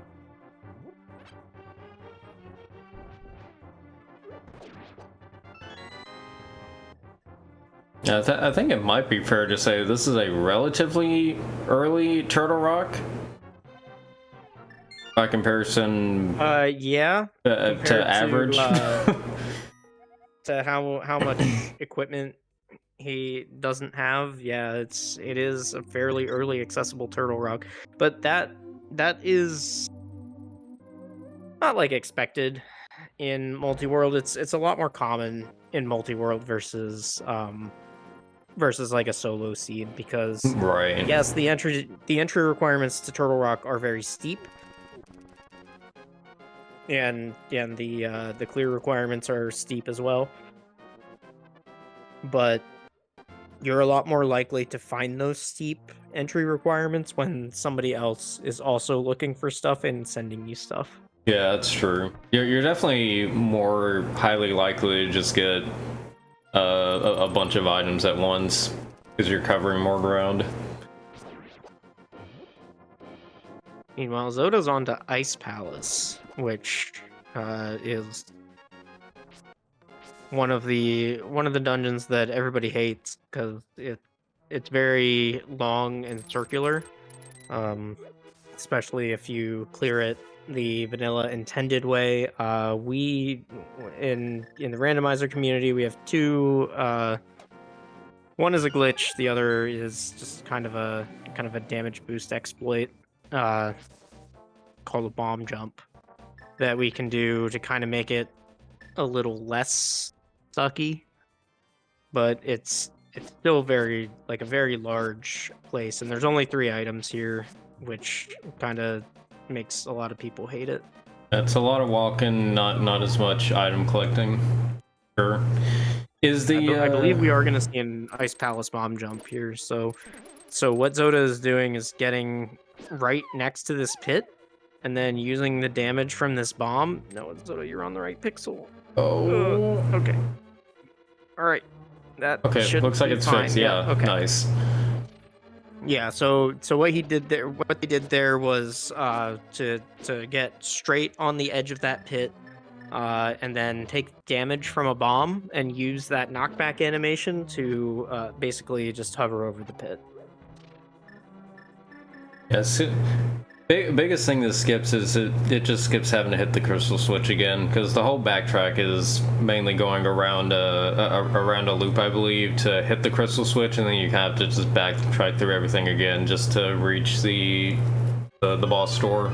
Yeah, so the crystal switch that you have to hit to get to Cold Stare, it is like when you're 3/4 the way, that you're like one room away from dropping into Cold Stare, and then you need to use a small key to open a door to hit a crystal switch to then go up to the upper level, go all the way back around to push a block down a hole in order to hold a switch down. So the Ice Palace bomb jump lets you not have to go all the way back around again.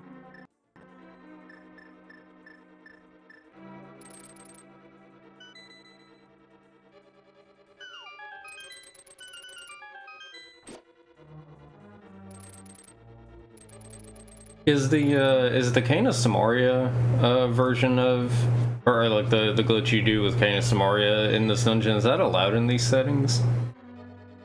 Or in this rule set? Yes. So Okay. so no glitches. So no glitches randomizer just means that no glitches are required to complete the seed, but we do have a fairly long list of the glitches that you are allowed to use, and it's mostly just for expediency. The one that you're referencing is called Icebreaker, which allows you to, the room that Zoda was just in. It allows you to pass through that pipe barrier there, and yes, it is allowed in no glitches. Cool. So we may see it happen. Like if Wackerly goes to Ice Palace having the Cane of Samaria in hand, then he will absolutely do that glitch. So we will probably get to see it at some point.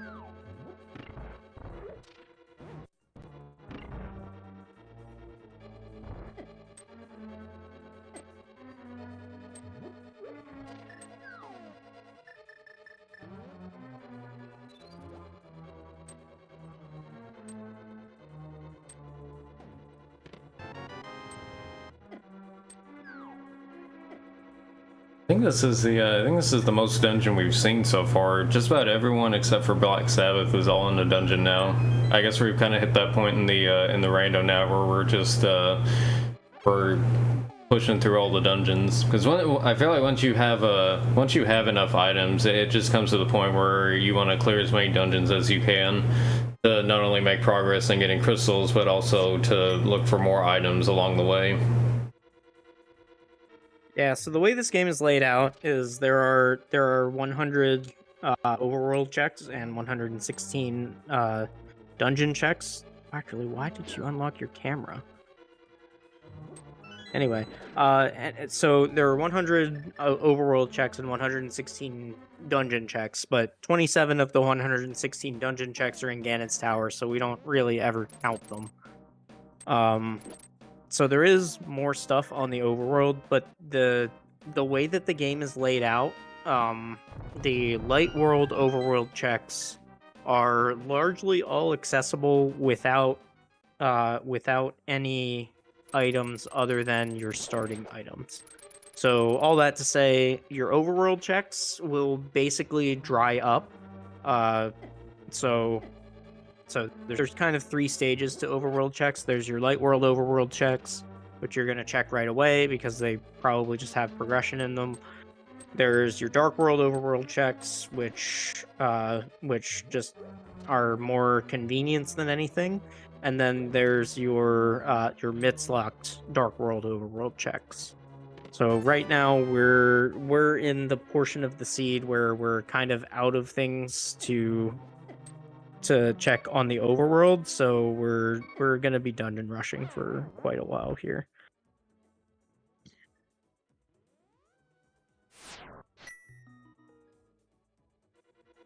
We're actually navigating that dark maze in Turtle Rock, and I will 100% take credit for that.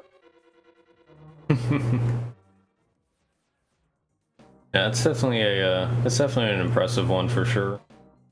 I mean Yeah, so the logic of the seed actually requires you to have the lamp to traverse that room, so the lamp cannot be back here, but Wackerly doesn't care. He's practiced the dark rooms enough that he doesn't really ever need the lamp.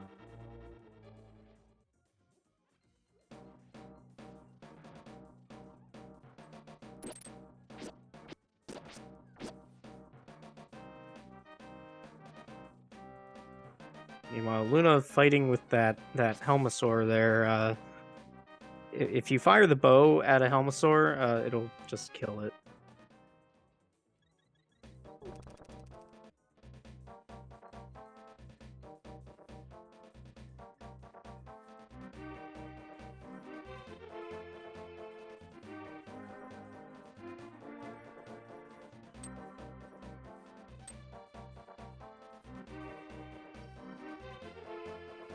Wackerly doing what is called laser skips.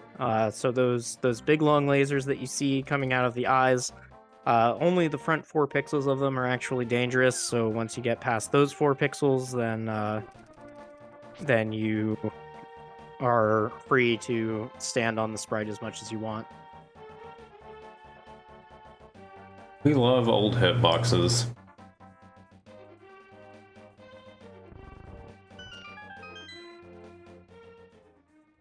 Oh, looks like Wackerly was trying to get a double hit on the crystals there with the Canis Moria. Yeah, so he did do that, but you have to actually walk through the pegs between the first and the second hit, and he did not walk far enough into the pegs to do that.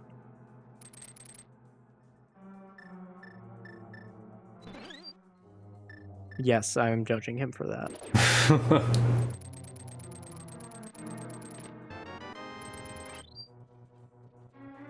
Sure, he'll get a full breakdown of all the things that we've noticed.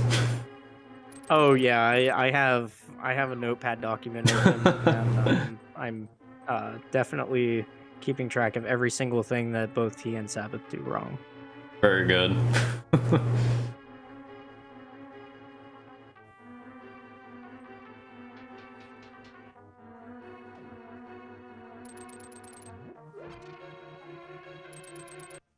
I believe this is our first this is our first Trinex fight of the race. Yeah, no one else has even touched Turtle Rock, and okay, so now we get into the third head of Trinex. Unfortunately, Wackerly is on ice here. Okay. Okay, he knew what he was doing. Yeah, you have to hit that middle section, but I believe before that middle section actually appears, you can correct me if I'm wrong in this. You can hit Trinex anywhere on the body, or it's either anywhere on the body or just his head before the middle spot pops up.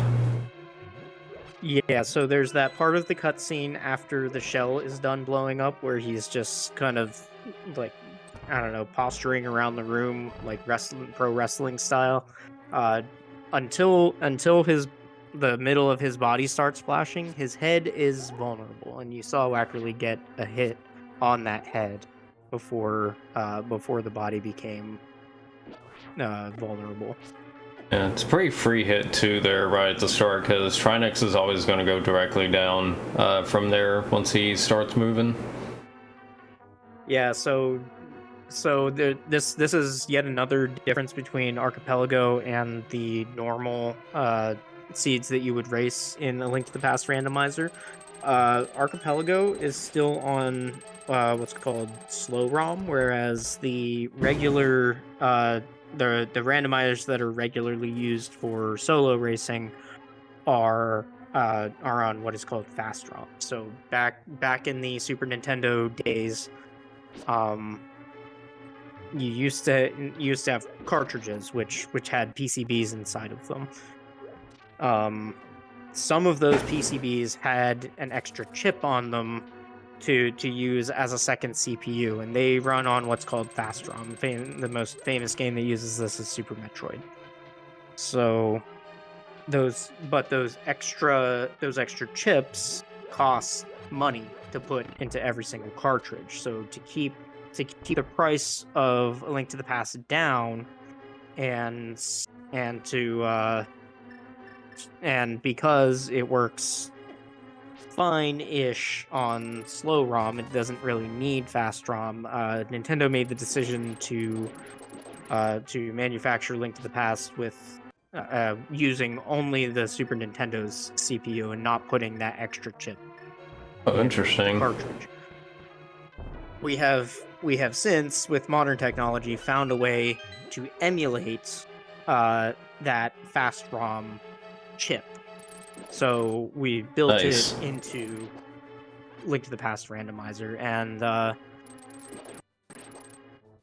yes, the question from chat. Yes, they did have access to that chip in 1991. I believe F-Zero uses it. But no, they definitely made the conscious decision to not put Link to the Past on fast ROM. But yeah, it looks like a couple of our runners are running. We found some Pegasus. Oh, there's boots. We also get to right away see the dash glitch there, being able to use an item while dashing. Yeah, so that's not actually a glitch. That was functionality that was put into version 1.0 of Link to the Past and taken out for version 1.1, and nobody really knows why. Oh, that's actually not considered a glitch. I didn't know that. Interesting. No, it was made because there's different sprites for it, so it was made to be oh, I guess that's true. A thing that you could do. Huh. Interesting. And they just took it out. Well, thanks Nintendo for being no fun.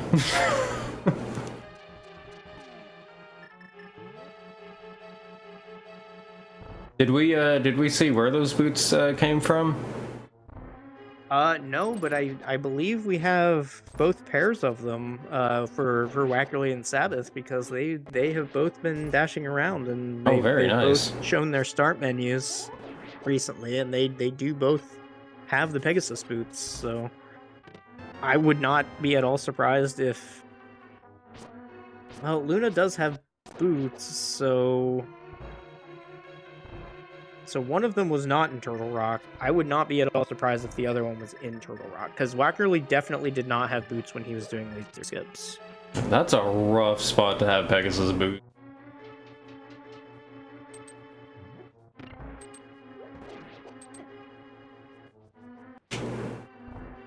Yeah, so I'm actually gonna push up my glasses here and be insufferable for a minute. Go for it.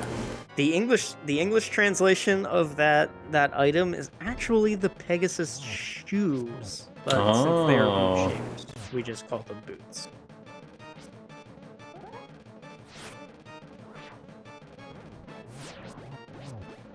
Looks like we got a tempered sword for I think it's Zelda. Oh yeah, tempered sword is really nice. So tempered sword is the biggest damage upgrade between swords. So like going from stage 2 to stage 3 is the biggest upgrade in the game.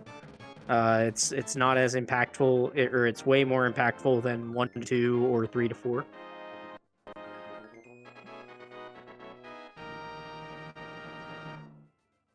Tempered sword actually makes the Ganon kill about 50 seconds faster as well.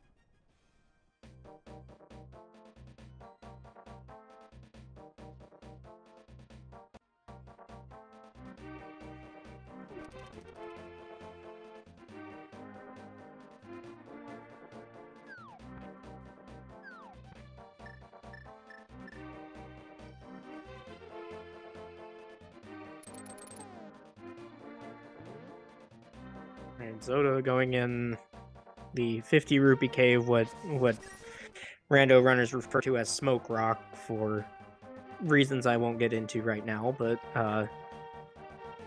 yeah, just farming up some rupees. I wonder if they're BK'd and they're just kind of farming up rupees for no reason.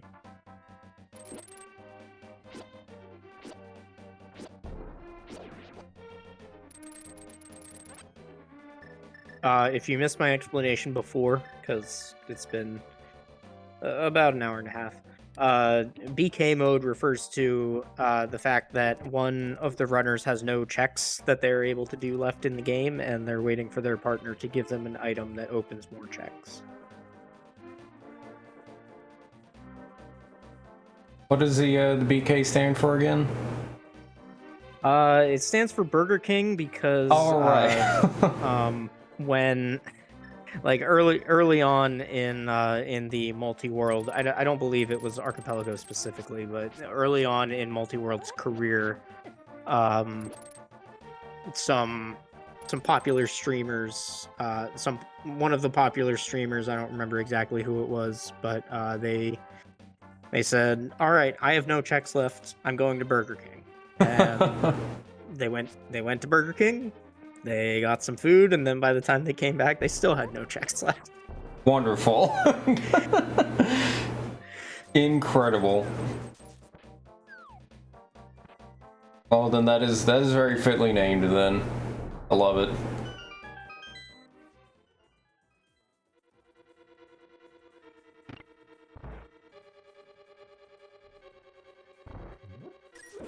Here on crystals overall, I believe all three teams probably have at least like what, 3, 4 at this rate. I would imagine. Yeah, so most of the time when you're playing Link to the Past randomizer, you're using a tracker. But since we're doing this through Discord screen share, all we can really see are the games themselves. We can't really see the runners' trackers, so I have no idea. But I guess we'll see when one of them goes to Ganon's Tower. Yeah, that'll that'll be our cue, isn't it?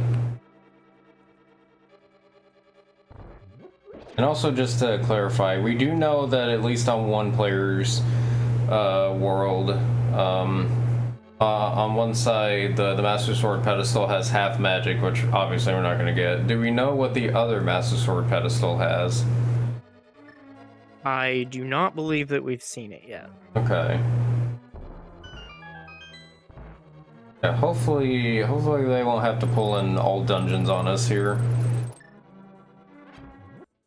Which would be kind of wild to have one team member have to do a normal amount of dungeons while the other one has to do all dungeons, extending the length of it even further. While one character, while one person has to wait for the other one. Yeah, so that's actually pretty normal in Multiworld that one person ends up clearing a lot more of the game than the other people.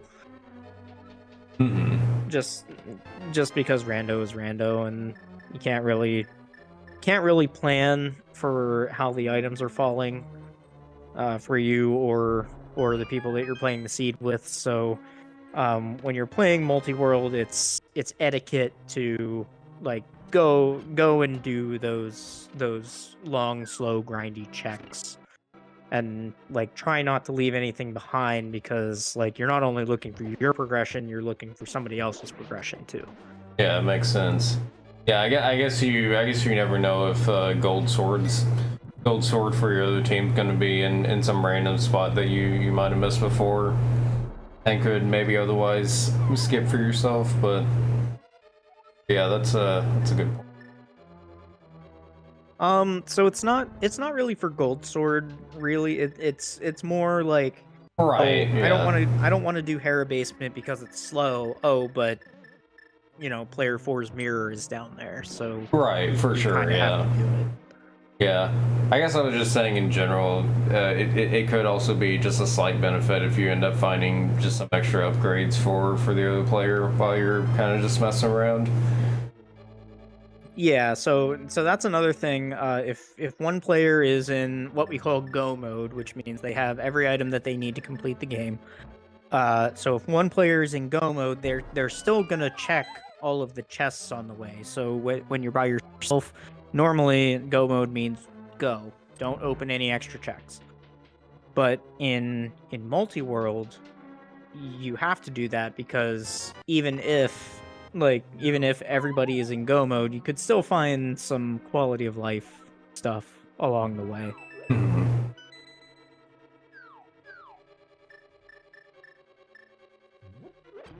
All right, fish just got their mitts. Nice.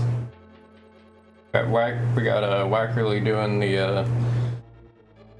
the spike cave.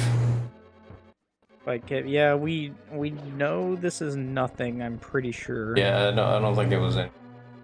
Yeah, no, it's just bombs. Yeah, I'm pretty sure we saw that on, I believe, is Zelda or is Luna the player one for that team? I want to say it was Zelda.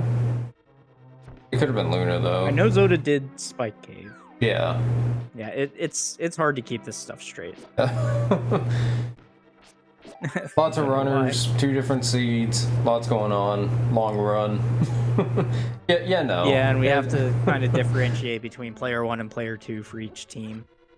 I think when I set this up on the layout, I might not have lined them up perfectly. Oh, well, actually, that's not entirely true. Well, actually, no. They are kind of alternated a bit. I guess the best tell for which one is player 1 and 2 is whichever one has half magic and which one doesn't. That is very true, because player 1's half magic is on player 1's pedestal, as you alluded to before. Right. So yeah, one team member is just not going to get half magic because of that. So yeah. So I guess that can be our good individual cue. Yeah, it would have been Zelda then who did that Spike Cave, and we knew what was there because they are player 1 for that team, and well, they're the same player that Wackerly is for his team. Right.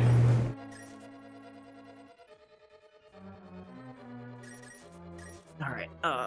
You need 2 minutes. I will be right back. Alrighty. We'll hold down the fort until then.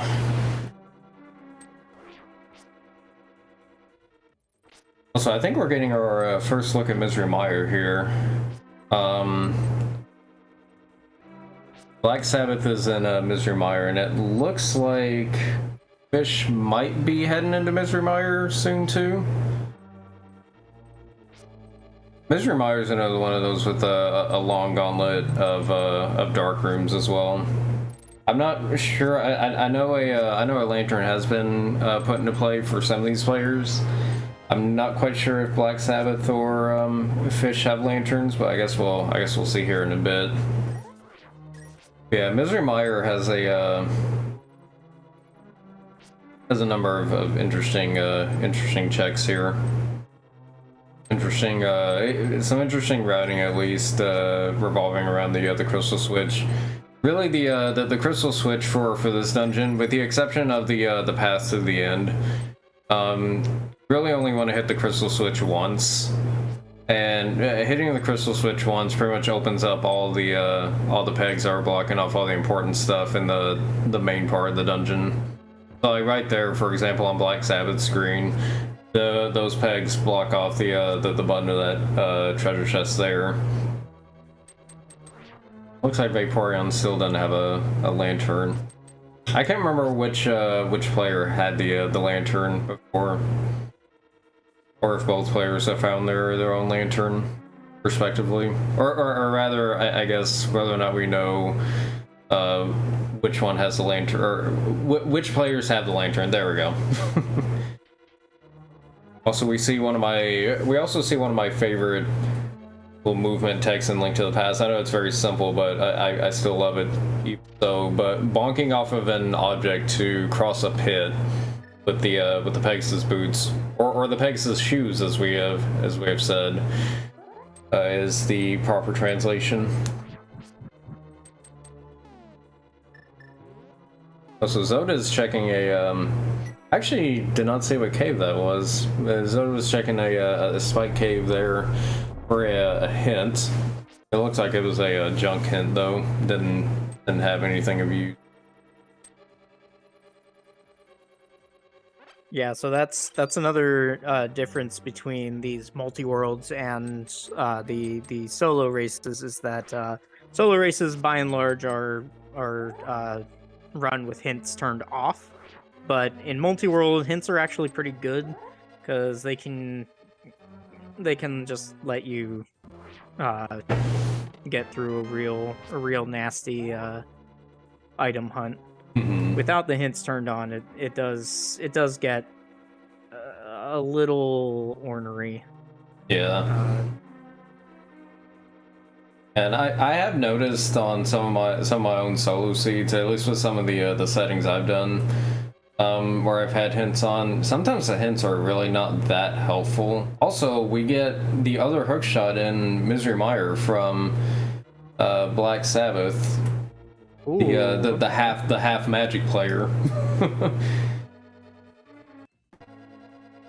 Yeah, so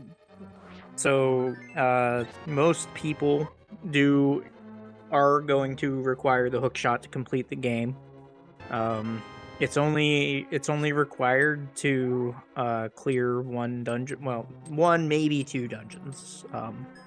So if you don't find the Pegasus boots or shoes, then the hookshot can be required to enter Misery Mire. But again, the boots can also get you into Misery Mire. But hookshot is mostly used to clear Swamp Palace, because half of that dungeon is behind the hookshot, because that's where the hookshot is in vanilla.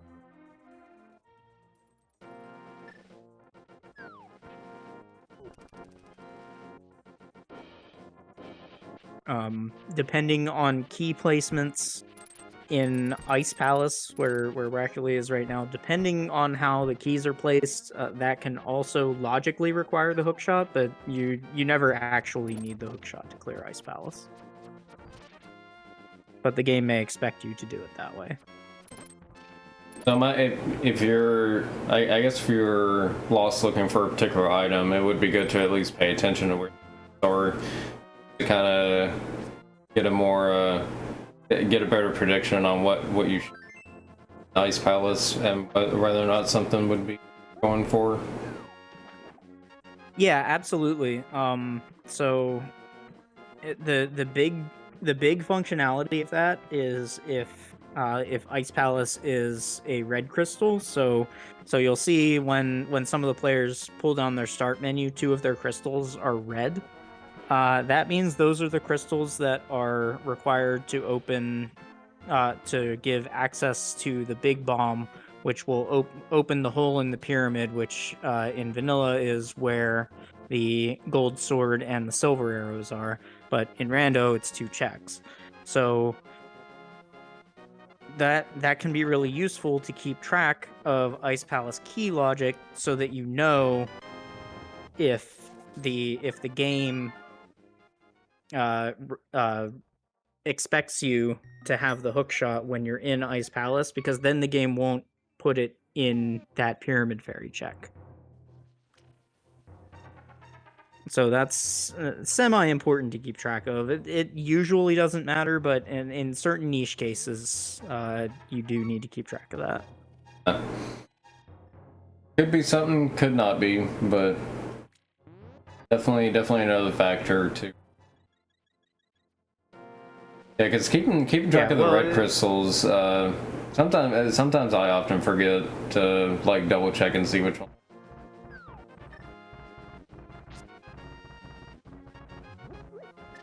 Ooh, and Zoda finding their mirror here under the bonk rocks. Ooh. Okay.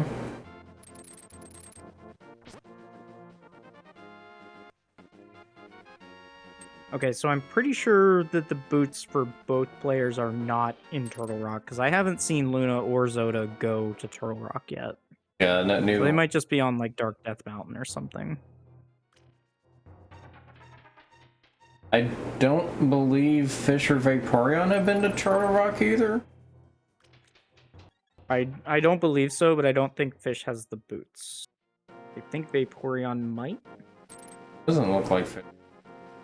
Doesn't look like Vaporeon. Fish opened their start menu, and they definitely do not have the boots. Okay. Vaporeon is walking a little too much to have access to the boots. Okay, yeah, and no, just no open their boot. start menu and Yeah, no boots. Yeah, that's a suspicious amount of walking.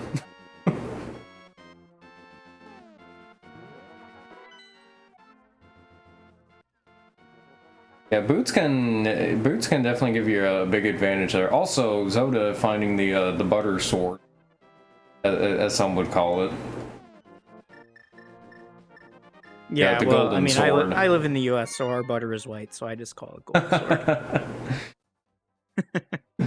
Very good. I know real butter is actually yellow.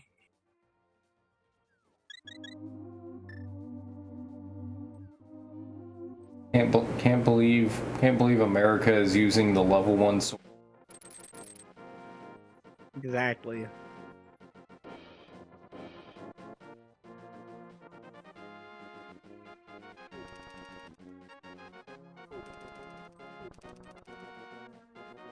Yeah, so that gold sword is really nice.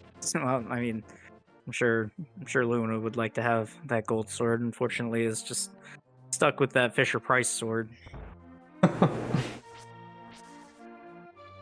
Gold sword is very nice, though if you don't get gold sword, I mean, at the very least, tempered sword is still very, very good to have. Like, generally, once you get tempered sword, you're pretty much set to go for most combat. And gold sword is just very, very nice bonus.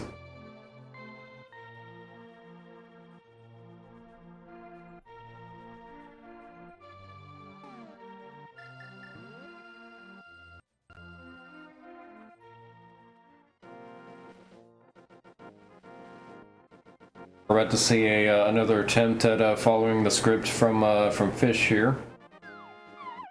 Yeah, I can tell they're already off script. If you do the actual blind script, she should never be down at the bottom of the room there. Unfortunate. Still looks like Fish was able to manage her though. Yeah, they've got a good bit of health. Taking even when you're taking 2 hearts per shot, when you're at 11 hearts, that gives you a lot of leeway. Oh yeah, for sure. We're also seeing our first Swamp Palace here out of Zelda. Yeah, so I wonder if Zelda knows. So there's actually some newer tech that was discovered a little over a year ago at this point, specifically for Swamp Palace. I'm not sure I know about this tech actually. And it does not look. It maybe does not look like they know that, but yeah. So there's a way to clip through this pipe. Oh, yeah, no, they are doing it. Okay, so this is what's called Specky Clip. So you actually, much like Harapot, you're backing into that bomb to clip you 1 pixel into that pipe, so that your hook shot can bypass the collision of the pipe and hook to the statue on the other side.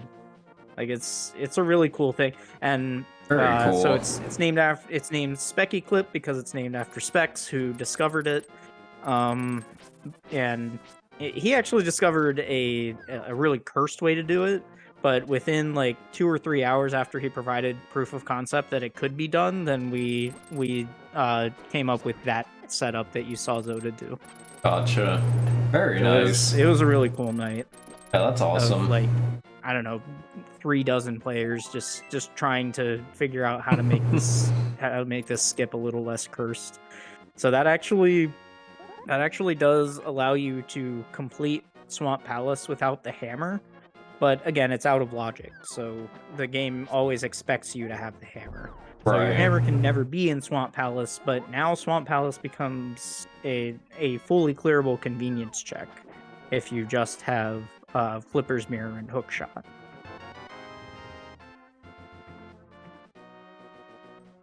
Also, what is Wackerly a little doing over here? a year ago. I believe Wackerly does not have the flippers. So I think what he was trying to do was something called a splash delete fake flipper. to get into his waterfall fairy cave, but it did not work because there's a variable in the game that is not at the correct value, and I think he doesn't know how to reset it.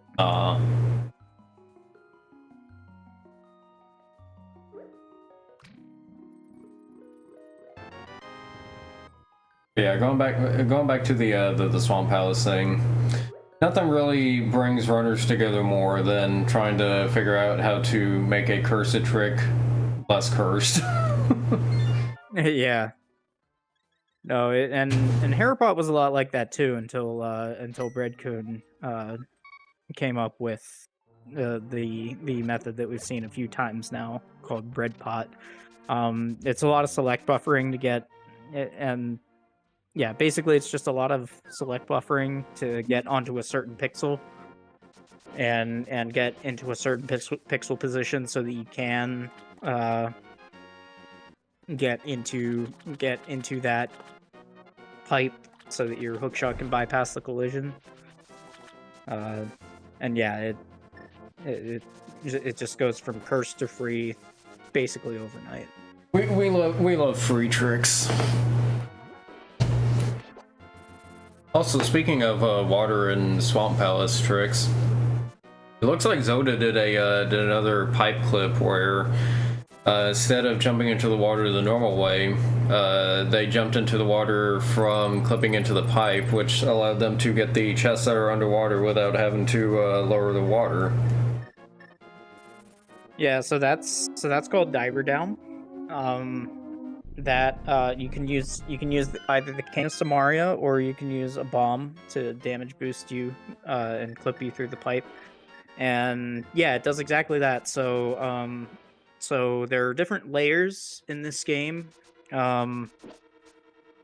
What Diver Down does is it will bypass the layer that the water is on. So it will bypass your swim state and it will put you on the under layer. So you can walk as if the water wasn't there, but you can't get out afterwards. Like you can't use one of those ladders that you would normally swim to jump out. But in that room in the back, we don't care because we don't want to get out. Yeah, kind of just have to commit, but I mean it is at the very end, so yeah, like you said, it doesn't matter. Yeah, there's no more of those well, there's none of those jump out ladders until right before the boss, but then there's a waterway that you have to enter anyway, and by that time you've broken your Diver Down glitch intentionally.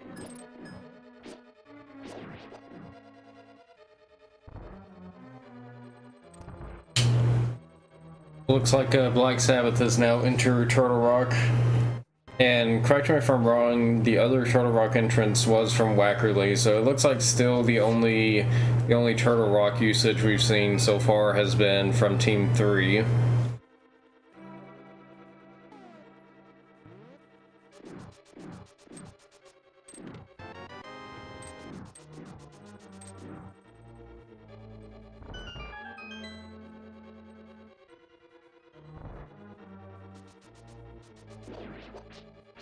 Yeah, so I wonder where Zoda's flippers came from, because Luna's flippers came from Zoda's second check of Swamp Palace.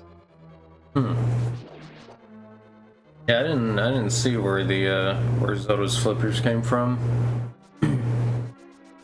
Does also beg the question: the other teams have flippers, or which one of them do have flippers? Because I believe it was wondering that. It was either Fish or Wackerly, or no, it was Wackerly that was trying to do the fake flippers glitch. So he doesn't have flippers yet. And Wackerly also was trying to do what's called a kern jump, just another way to fake flipper, where you jump off a ledge and then you bomb yourself down to the screen transition before you splash into the water and it kicks you out.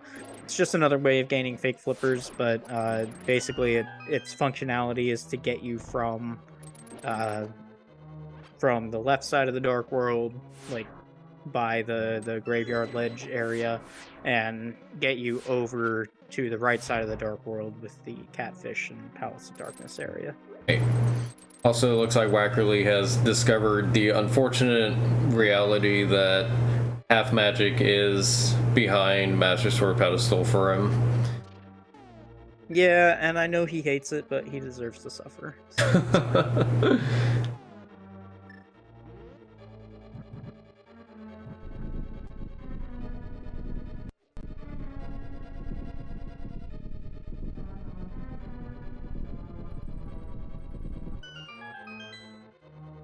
Vaporeon about to head into Moldorm. Or not Moldorm, Landmolas. And Yeah, Zoda Landmolas, also finishing Landmolas as well. And I believe Zoda and Vaporeon are the same player number. So they're pretty much neck and neck on this. The thing you said before, all of the second players have half magic, and all of the first players do not. Right.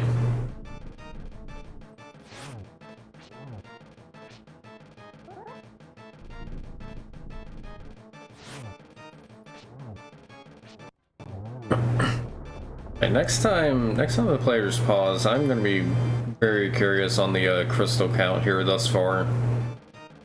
Yeah, I'm wondering if Zoda isn't headed toward Ganon's Tower at this point. Because I feel like Zoda has been clearing a lot of dungeons lately.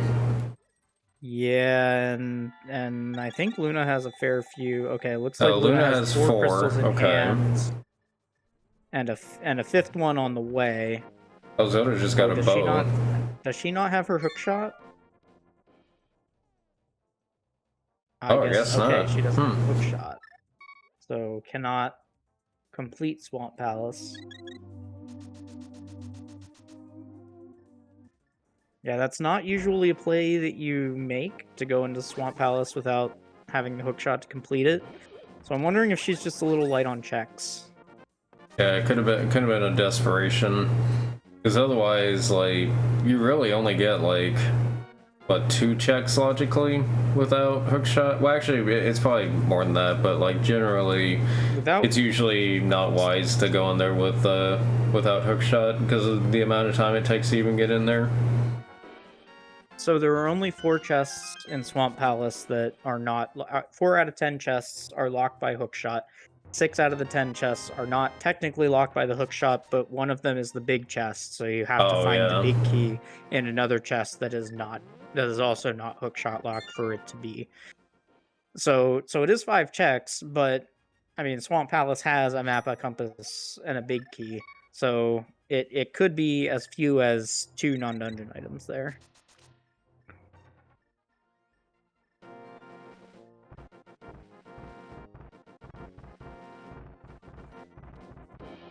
Like so, was about to do his turn at Trinex.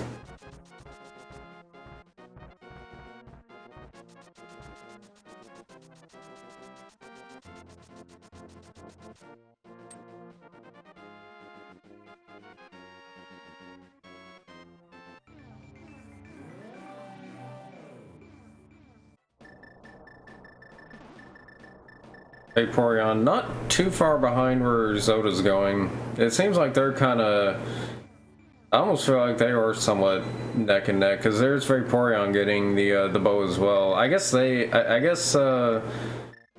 non-half magic players here had a late mirror. I can't remember exactly where their mirror was, but considering they're just now getting that bow on top of the mountain, I guess they got a later mirror. Yeah, I think it was in the other player's Swamp Palace, which is locked behind their Swamp Palace.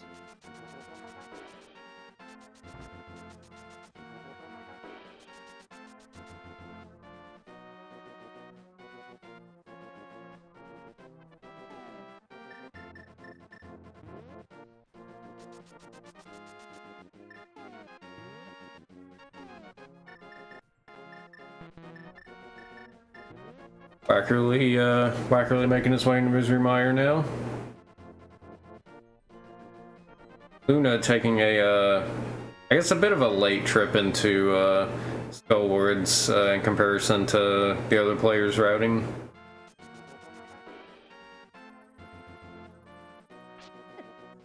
Yeah, maybe a little later to Skullwoods, but has some additional equipment. Yes, So which definitely does help, especially here at the makes the Gyarados especially less having- annoying and Mothra potentially better. yeah, so especially like that Master Sword versus having only a Fighter Sword, like Master Sword spins do the same as hammer hits or as Tempered Sword slashes, which means you only need to hit Moth 4 times to kill her. So it's Oh, nice. It really does, like, just that one little upgrade just helps a ton.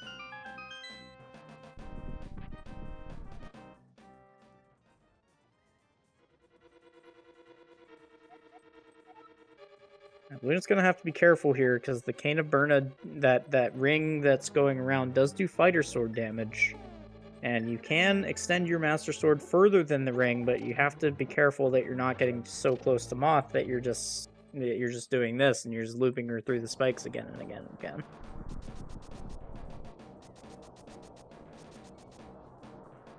Also, Cane of Burna creates a lot of lag on slow ROM. That's not a Right. problem on fast ROM, but yeah, we're still on slow ROM here.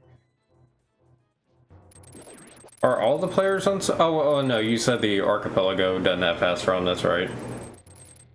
Yeah, so any seed generated through Archipelago is going to be on slow ROM.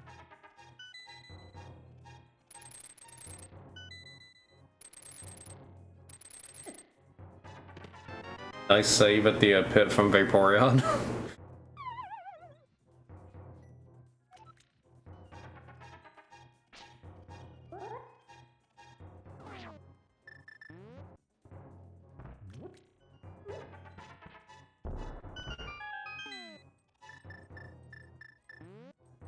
Oh, Zelda did pull Pedestal. Oh. Oh, oh, they did.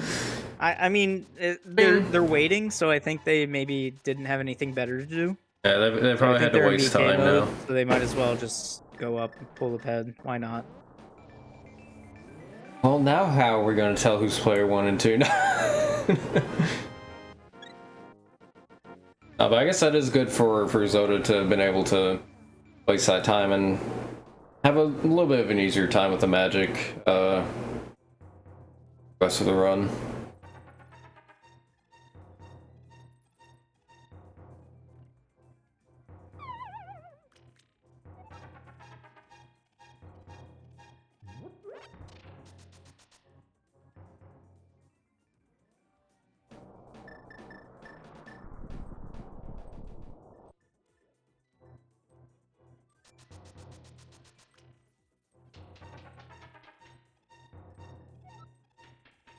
Okay, Zelda's on the move again. I wonder if Zelda's going up Aghanim's Tower now. I guess we haven't really seen Aghanim's Tower so far in this race. I haven't really thought of a reason why you would want to go up it, but... Yes, so the only thing that Aghanim's Tower is really useful for is if you don't if you don't find access in the Dark World access in the Light World, you can access the Dark World by defeating Aga 1, which is the vanilla way of first accessing the Dark World, because your second glove and your hammer in vanilla are both in the Dark World. Oh, Zoda's even gonna do this in the dark. Oh, wow. So the other thing that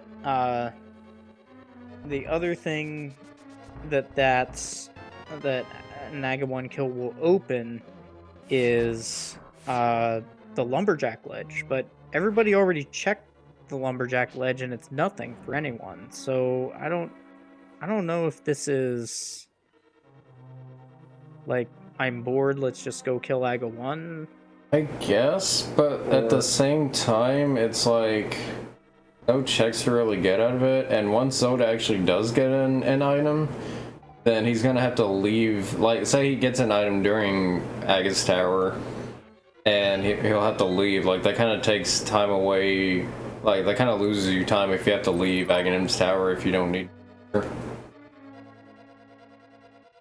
I guess as a general note too, for those that might not know, Aghanim's Tower doesn't have anything. It has two treasure chests, but they're both keys. So you'll never actually see an item there. We're not playing key sanity mode, so like those chests will always be small keys.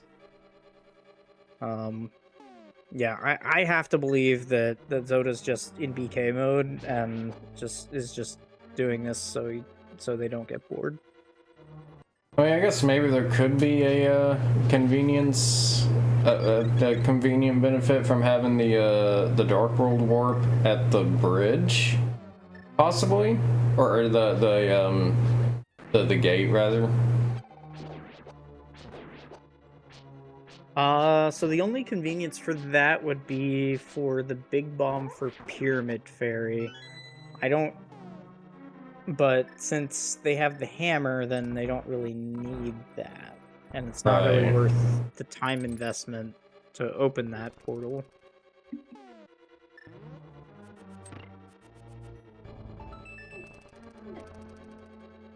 Meanwhile, Vaporeon and Turtle Rock, no, you are not. You did not turn on the wrong game. There are chain chomps in this game, and they suck.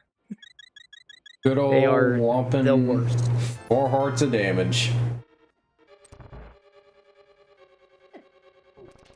So how chain chomps work is they will make 5 movements and then they will aggro to Link, but those movements are randomized to be short, medium, or long movements, so you never really know when they're going to aggro to Link, unless you're watching them like super close. And yeah, like the difference between 5 fasts and 5 slows is like a second and a half. So they can get on top of you really quick. Very, very minute changes.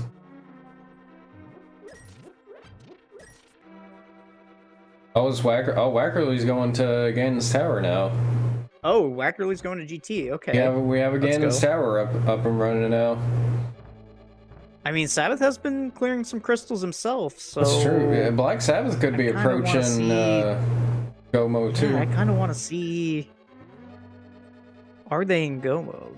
Does this mean Wackerly's in Go mode, or could there potentially be one other thing that Wackerly needs before? Yeah, so... No, so once you can open Ganon's Tower, you're usually in Go mode. The only thing that you could possibly enter GT missing would be the Pegasus boots or the Cane of Samaria. And like, if the only thing you ever need from Ganon's Tower is the Ganon's Tower big key. So right, if it ends up that the Ganon's Tower big key is not locked by those couple of items, which Wackerly just start menued and showed us that he has those. I think Wackerly's in Go mode, but I'm not sure if Sabbath is or not. I guess we'll see when Sabbath pauses. Yeah, like Sean was saying, more often than not, when you go into Ganon's Tower in these settings, it's really just check the chest until you run into the big key. Oh, a bonus mirror shield as well for our efforts. Because yeah, once you find the big key, then you can pretty much just go to the top. Although, make sure you have at least one key before you go up to the top as well. Yeah, one small key.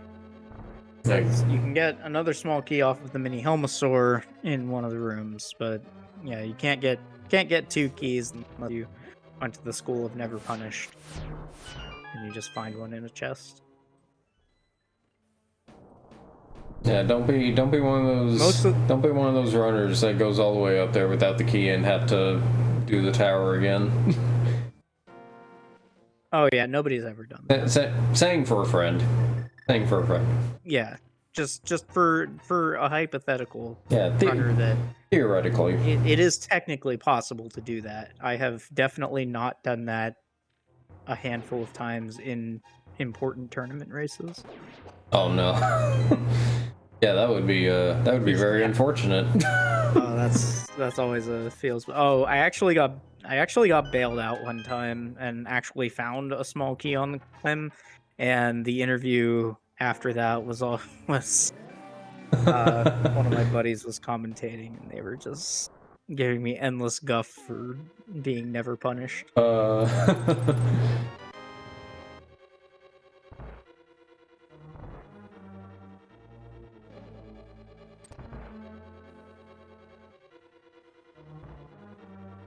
Seeing a lot more Turtle Rock now. Team 1 finally Okay, I catching up wonder with if the that turtle. means. I wonder if that means that Zoda is just Kane Go. Probably. Since they're just waiting here, specifically here. Yeah, it could I be wonder that. if all they need is the cane. Oh no, they just Could it- open their start menu. I think they have it. What else could it be then? Open your start menu again. Do it again. Yeah, they have. Oh, well they have. Oh no, Oh no, that was Luna. Never mind. I'm looking at the wrong screen. You can do this though. Oh, Well, Wackerly using his last arrow on that Armos as well. Yeah, so that could pose a problem for the Ganis Tower climb. True. Because there are Gorias on the climb, also known as mimics. Because they mirror Link's movements and they mimic the movements that you make. You can only kill red Gorias with arrows. So Oh this yeah, true. could potentially be an issue for Wackerly here. Ooh, oh, speaking of Wackerly, so a fun thing that he's doing, he's just taking advantage of bad programming here. Oh, I didn't know about this. If you equip the cape and you grab a hold of something, then the cape won't use any magic, and you'll stay caped up until you take it off, and you won't use any magic as long as you're holding something. So he's kind of holding that fireball cannon right there. Now he does have the bunny beam on top of him, which you're supposed to wait that out first. Incredible. Oh, and that's his GT big Oh, That's the worst place for that. Wow. Yeah, because normally you want to check the left side first.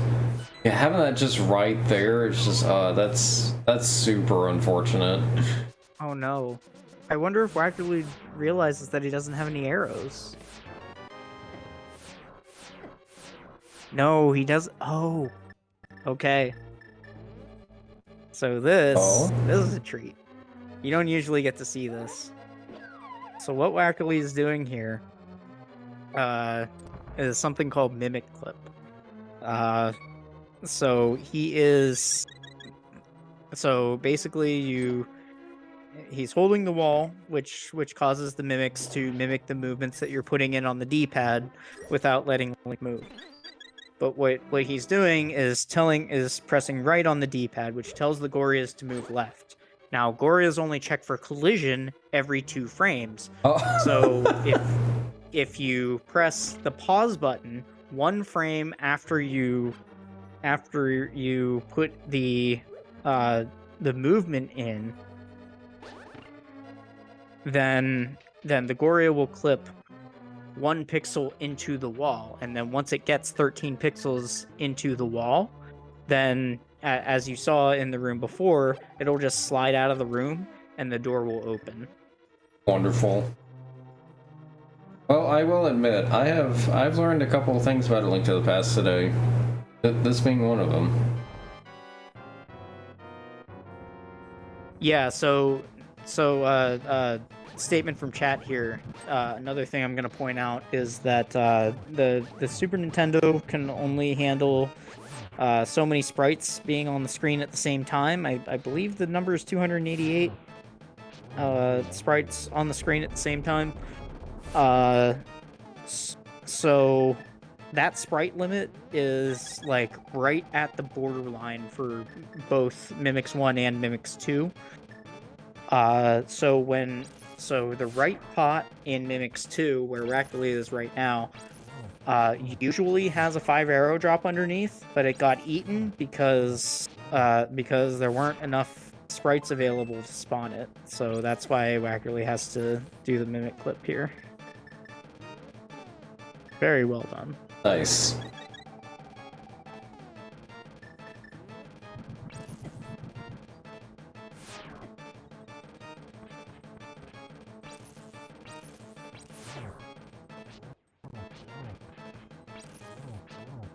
Orion finishing off Trinex now.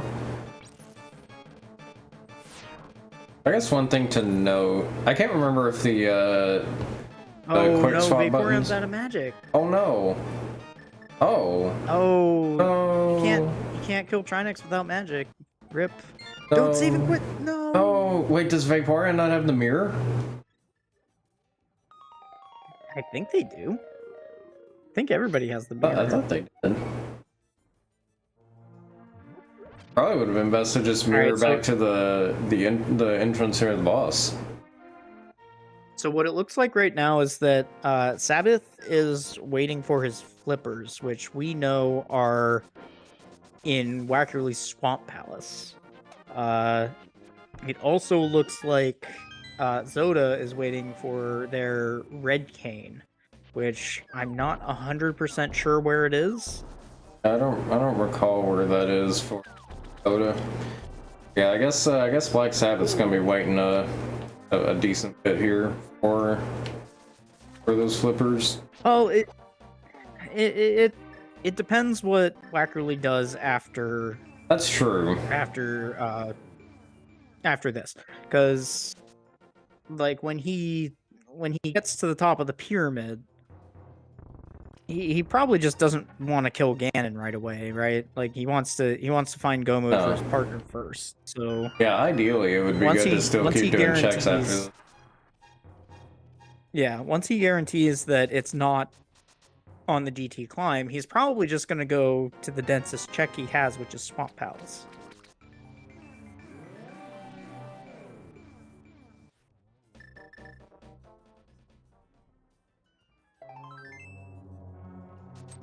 And I guess Luna must have had a fairy because that Death and Crystal Roller room did not set her back at all. I think Luna died earlier to something, so Luna's trying to be a bit more careful with the combat.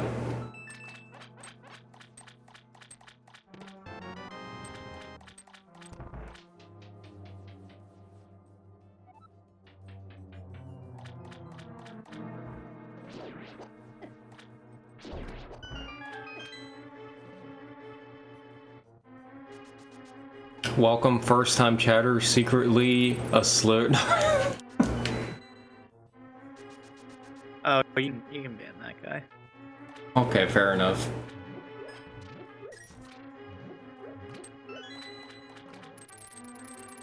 Okay, I do apologize. I have to be right back for one more minute, but I will be back very quickly. No problem.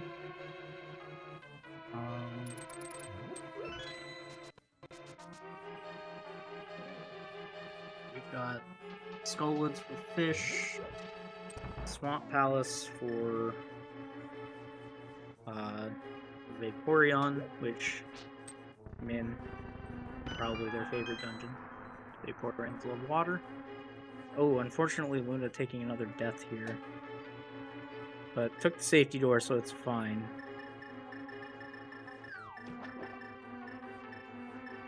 Yeah, just put on Burna.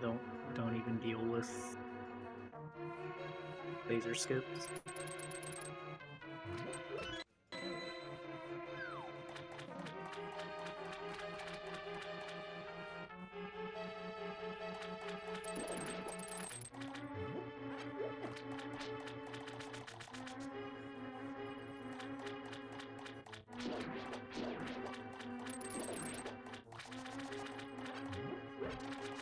Being a jerk as usual, but with half magic, pump fire rod shots into it forever.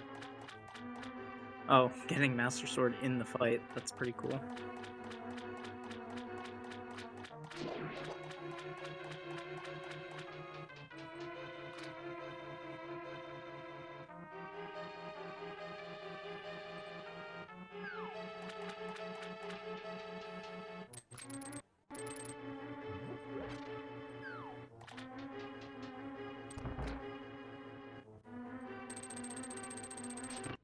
Alright, so Wackerly finishing off Aghanim 2.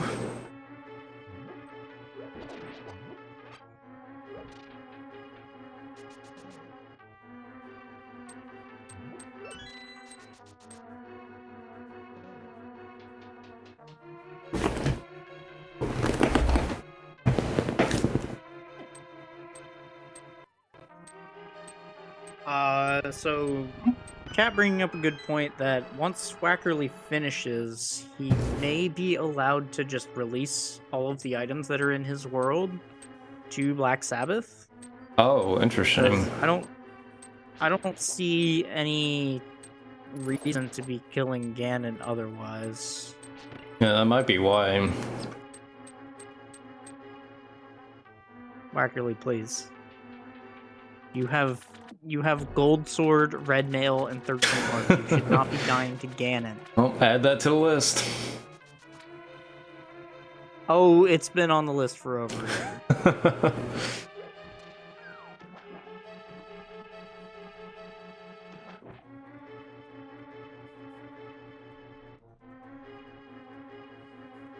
Oh.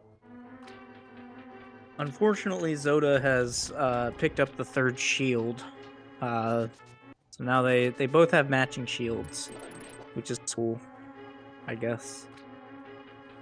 I don't know. I'm a shield hater. Shields actually lag the game on slow ROM, but having 10 hearts lovely. also lags the game on slow ROM, so it's like kind of a wash. And Okay, shields don't Luna really provide anything anyways. I mean, you can defend against certain projectiles on different levels of shields. Yeah, but I meant more for like Mirror progression. Shield. Other than like maybe mirror shield for one or two things. No, they never progress the game. Actually, on this version of the randomizer, I believe it does require you to have either an invincibility item or mirror shield in order to put laser bridge in logic. Oh yeah, fair. But they've taken that out of later versions of the randomizer because everybody knows how to laser skip. Yeah. Also, Wackerly doing a silver arrow skip here, and using that to finish off. Yeah, and it was Ganon. Yeah, it was a pretty good silverless Ganon there. So Ganon is vulnerable for 2 frames right before he warps. Okay, and then I guess they are allowed to release because okay, so cool. essentially whenever one is in go mode and the other is in go mode. So that's pretty cool. So Sabbath will do this Swamp Palace. He'll do GT, and then we'll be done with the game. Very cool.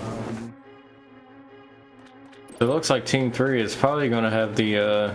It's looking like they're going to have the victory here.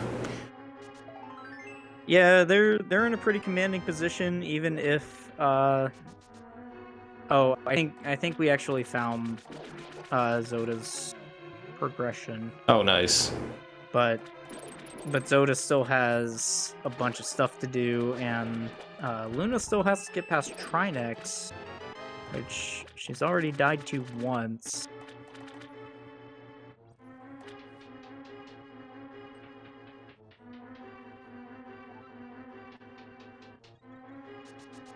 Okay, I guess forgot in the last fight that she has potions that she could use.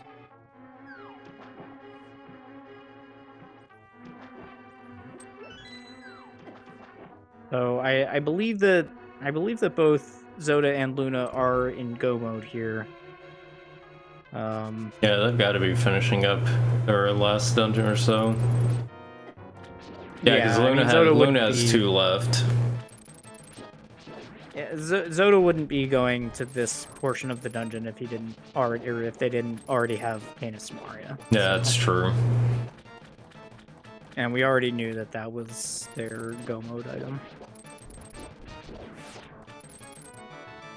All right, try next down on Luna's side. Oh, okay, I see. Just gonna wait for Red Cane here. Okay, so not in go mode yet, but like knows what their go mode is. Meanwhile, Fish and Vaporeon both in Swamp Palace,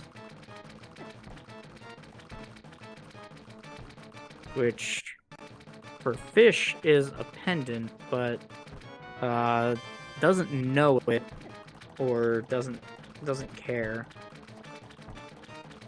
But for for Vaporeon it's a pendant. For Fish, I believe it's a crystal.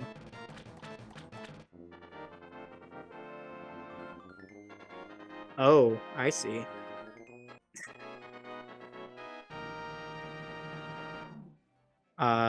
So player 2's Ice Rod is on player 1's pendant Argus, which is required to complete the game.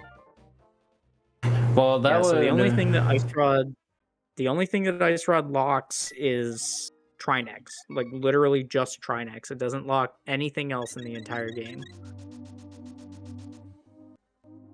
You know, I guess that would make sense as to why Zoda was able to get half magic as well. Because I mean, if he was right there at one pendant, that would explain why he was able to get the other 2 so easily. Well, yeah, there's a required item on the pendant boss. Right, yeah.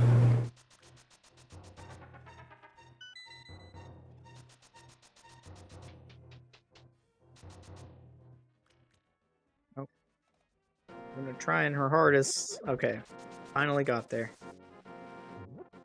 Yeah, pressing 2 buttons within 1/60th of a second of each other is extremely difficult.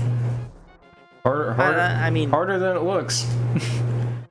harder to repeat than it looks. Like For sure. I can definitely do it once. I probably can't do it like 3 or 4 times in a row.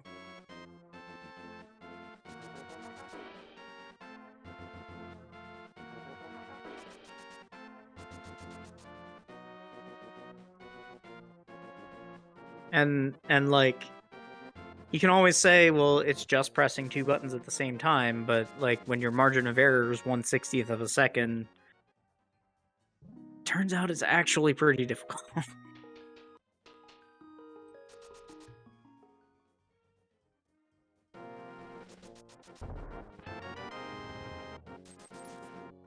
Oh, Luna getting a pyramid check. Have we seen pyramid check in this race? Yeah, I know we talked about it a lot, but I could not tell you. I don't think we have. The blue tunic for Zoda either way though. Wow, they haven't had any tunics. Wow. So Sabbath has red mail, so we have to have seen that, at least from him.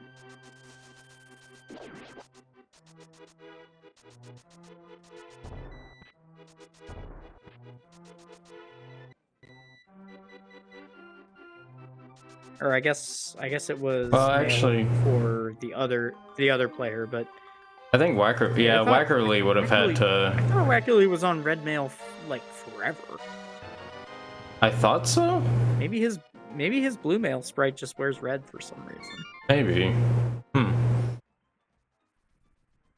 I guess we will get to see his final count here. But we'll get to see his final item count after the credits.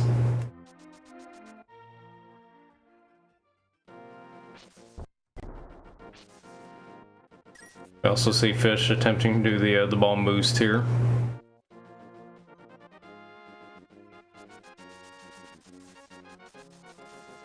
Yeah, very nice bomb jump. Just don't get knocked in a pit by that fire bar afterwards, or else you have to do it again.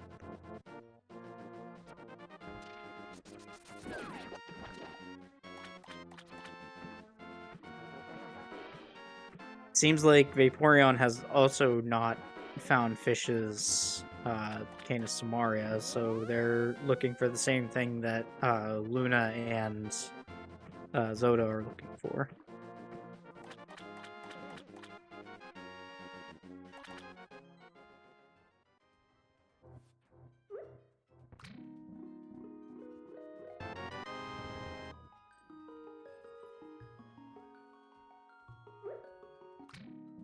Pegasus boots an hour and 23 minutes in. That is definitely something you don't want to see. Yeah, that's kind of why I always start with boot start modes, because Yeah, I don't want to go an hour and 23 minutes without finding Pegasus boots. yeah, some of my more recent Link to the Past randos I've started with boots just because it's just annoying without them.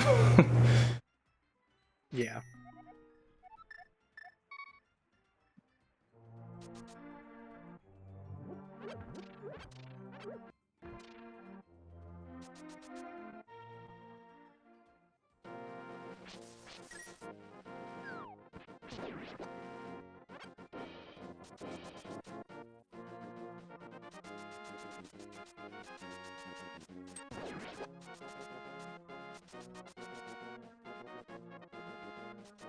I believe this is Black Sabbath's last dungeon. Also, Sabbath has silver arrows as well, so they won't have to do the strat at Ganon. Yeah. I mean, they should have a pretty easy he fight. He knows how to do it, because Right. you know, sometimes you have to kill Ganon Silverless, because there's like the silver arrows can be literally anywhere in the game. For sure.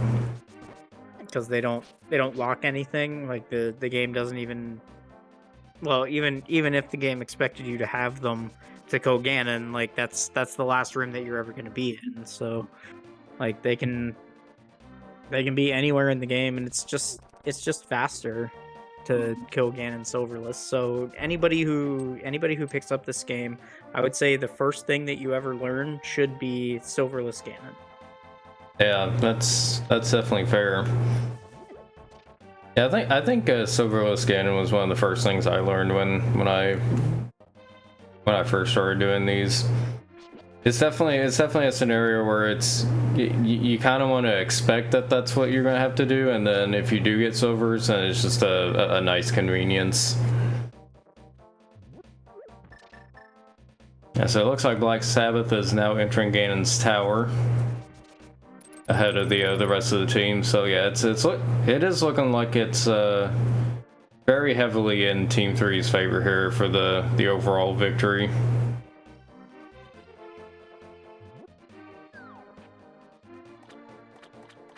Just kind of depends on Sabbath's execution.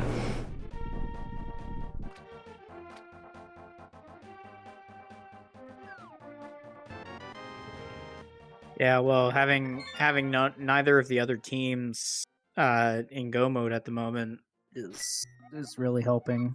Yeah, like I think there's a regardless lot of of execution, the Wackerly Sabbath team is fairly far in the lead, and yeah, now we have a torch big key, so now we just oh yeah, that's a very convenient key. that is one of the best key locations you can get out of that. Yeah, there's a lot of leeway, so yeah, this is probably in Team 3's favor at this point. They've just about secured the bag on this one. Really, looking very likely that it'll be a second place contention between Team 1 and Team 2. Which I can't really tell who's really ahead between the two of them.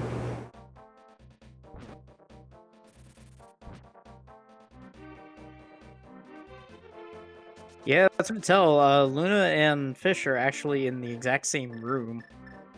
Oh yeah, they're neck and neck right now. I had the same amount of items, so yeah.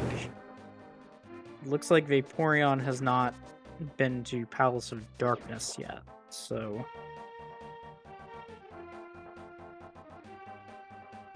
And I know, okay, so we have found Zoda's Cane of Samaria. Just deleting this boss with silver arrows. I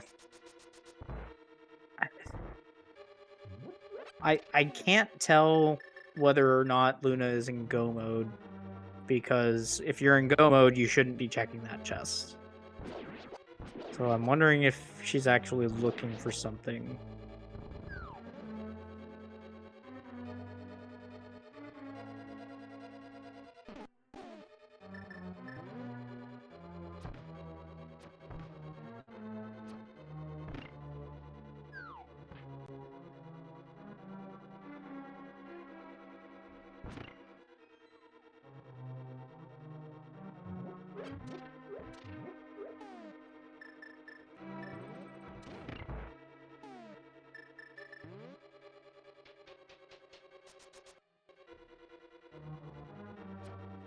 Wait, didn't Fish do an Ice Palace bomb jump already? Why are they back?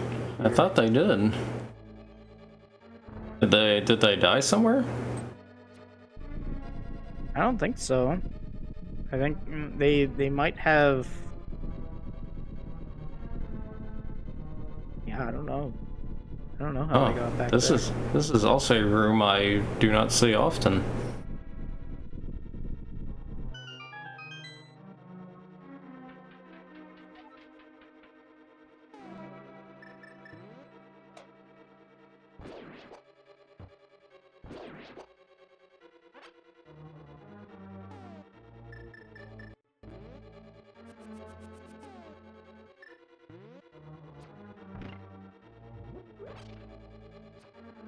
Oh, Fish doesn't have the hook shot. That's an issue. Oh. Okay, Fish trying to do a bomb jump here, but is facing the wrong way. They need to face the left and put the bomb down. There we go. Yeah. Be a little lower. A little bit of trouble getting into the position as well. Yeah, it's so what Fish is doing here is first of all, moving with the sword out. Link moves 1 pixel per frame with the sword out versus 1.5 pixels per frame as normal walking speed. But the other thing that Fish was trying to do is use a spin so that so much like we talked about the knockback animation before, if Link is in the spin animation, he can't fall. So what you try to do is back up to a pit right before you start, like right at the first pixel that you start falling, and then you release the spin so that you don't fall, and that puts you on the last pixel next to the pit. But it looks like Fish just gave up on that, decided they have better things to do.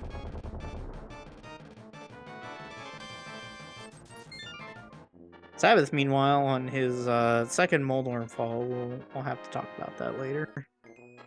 Moldorm strikes again. Yeah, so you have to go through this gauntlet of all the Light World bosses here in Ganon's Tower. Again, not unlike every other game that came out in 1991. Yeah, Link to the Past has a lot of. It has a lot of instances where the end of the dungeon is just one big gauntlet towards the boss, whereas the rest of the dungeon is kind of a labyrinth. You get to the end gauntlet of the dungeon. It's not that for every dungeon, but it's definitely for most dungeons. Yeah, a lot of the dungeons are like if you see them plotted out like on a map, they're very square, but you have to clear the entire grid in like a spiral pattern. So they're very circular dungeons in order to like pad out the runtime of the game, because Right. we can't just let our player beat the game immediately. We have to make them go in circles. Yeah. Good old backtracking trick.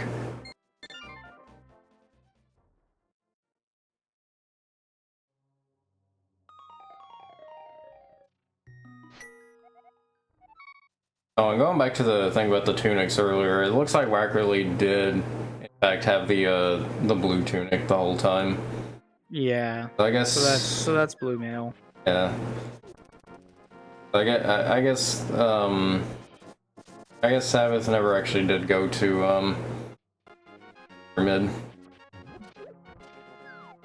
Was just not Luna. surprising. Not surprising. He was waiting for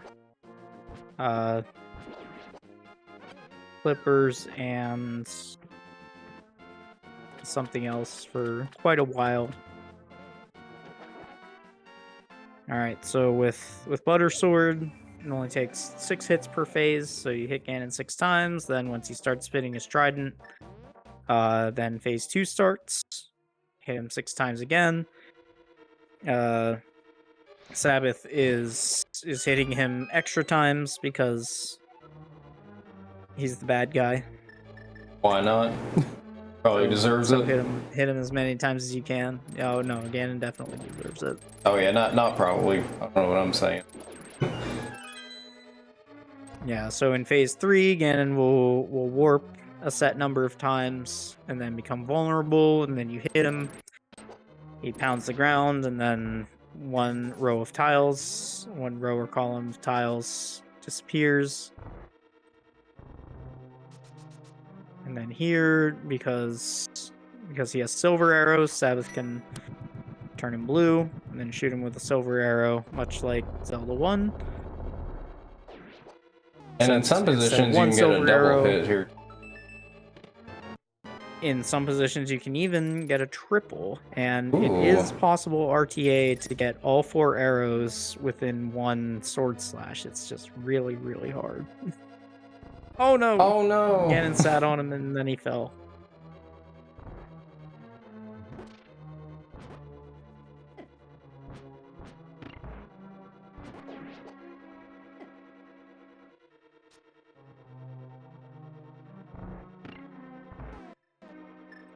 Yeah, so the quad silver arrow actually started as task strat, but in task means tool assisted speedrun, which means you use emulator only functionality to advance the game frame by frame and do what is the most optimal thing, even if a human couldn't do it. But in the last few years, we've actually had 2 4 silver Ganons happen, which is pretty exciting. Exciting that can happen RTA. It just is RNG dependent, and you know, it's really difficult to pull off even if you do get the right RNG for it.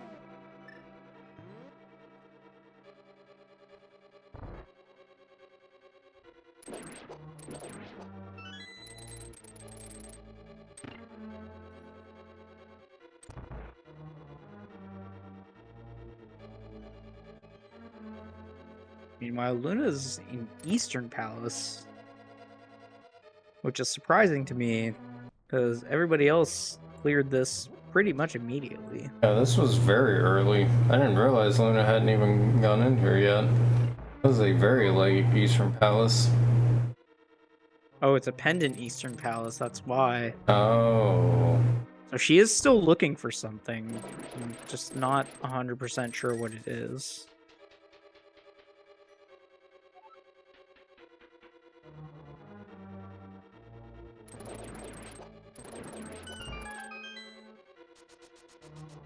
Oh, is it her hook shot? Oh, it could be hook shot. Yeah, oh yeah, yeah, it is hook shot. Yeah, that's what That's what Vaporeon is missing as well. All right, that is an exploding pig, and Black Sabbath is about to cross the bridge. Get your GGs in chat for the team of Wackerly and Black Sabbath, who will win this race. Peace to them. And there you have it. There you go. So with that, Team 3 takes the victory. So congratulations to Wackerly and Black Sabbath for their victory. And I can't say it better than the Triforce can. Welp, that just happened. Mm-hmm. Yeah, there was. It's really hard to call Multiworld because you have to because the checks are doubled. Like it's hard enough to calm Link to the Past randomizer race with 216 checks. Now we just doubled it to 432. So like, and it's hard to parse like which check is in which player's world, and you know the optimal path for that team. Yeah, and also just in general, keeping track of two different game states for this, keeping track of the same world twice, essentially. If it wasn't obvious through our own commentary of it, even it's pretty hard to keep up with. Aside from the fact that have 400 plus checks, or 432.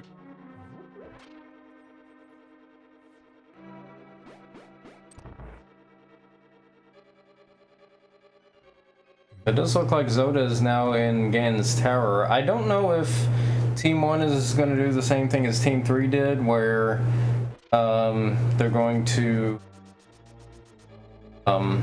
they're going to release to let Luna have her items. Yeah, to release the items. Yeah, so if that were the case, you would think that, you know, Luna just gets the crystals that she can, and much like Zoda did before, just go to the place until she's just locked out of the game and just wait.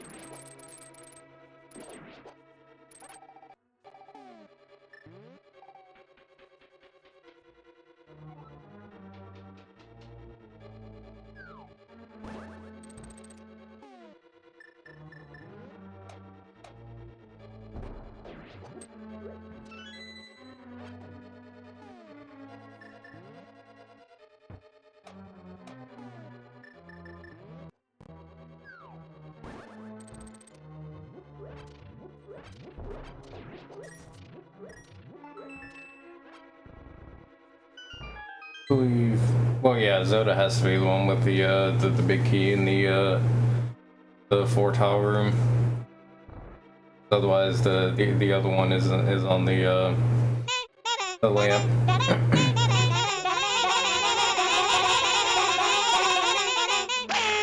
Yo, Wackerly, thank you for the raid, the winner's raid indeed. Welcome everyone to the full point of view. Yeah, it is kind of crazy how on one side the big key was in kind of a bad spot, and on the other end it's in one of the best spots. Oh yeah, we have one in tile room and one on the torch. Yeah, That's great. That's one of those things where you just watch your partner as they're finishing, and you're like, wow, must be nice. I had to do the heck tile room. And you're just like, why? Of course. Of course it's there.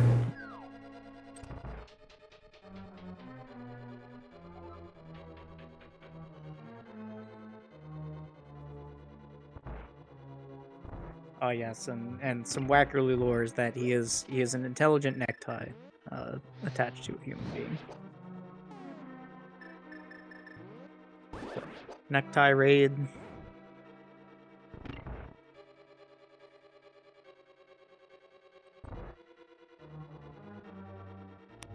Yeah, from the bits that I was able to see from Wackerly played it played the sea pretty well. It's Yeah, so like I'm looking for a lot more minor stuff than you are, so I definitely saw some stuff that I didn't like, but that is true. You did. took home the W, so that's all that's important right now. We will talk.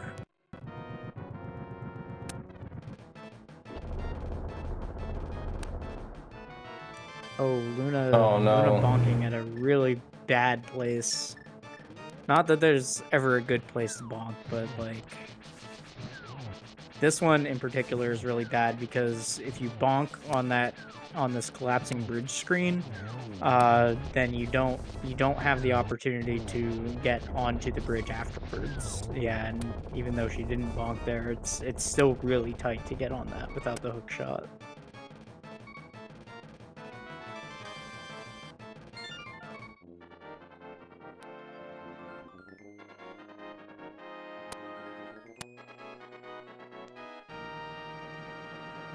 There we go. And now you can see now that Luna did that, like how clean your movement has to be in order to beat that collapsing bridge. It's a It's a very difficult tight trick to window. perform.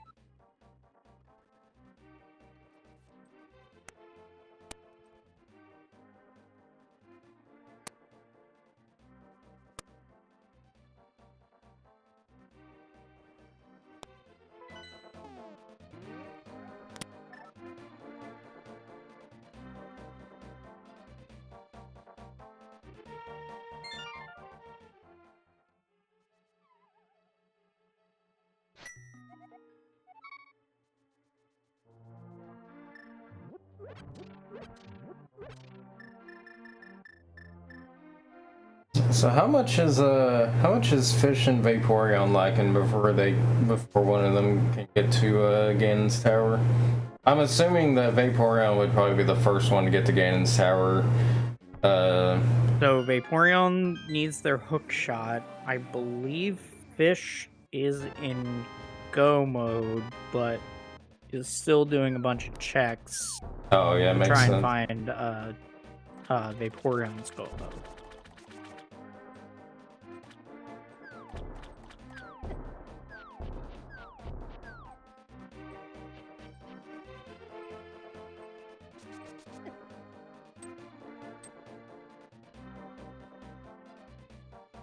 Meanwhile, Zoda obviously is going into Agate 2 here, and I believe I'm like 99% sure Luna is in go mode. Minus hook shot. Wackerly or Black Sabbath, can you remind us where player 1's hook shot was? Or player 2's hook shot was?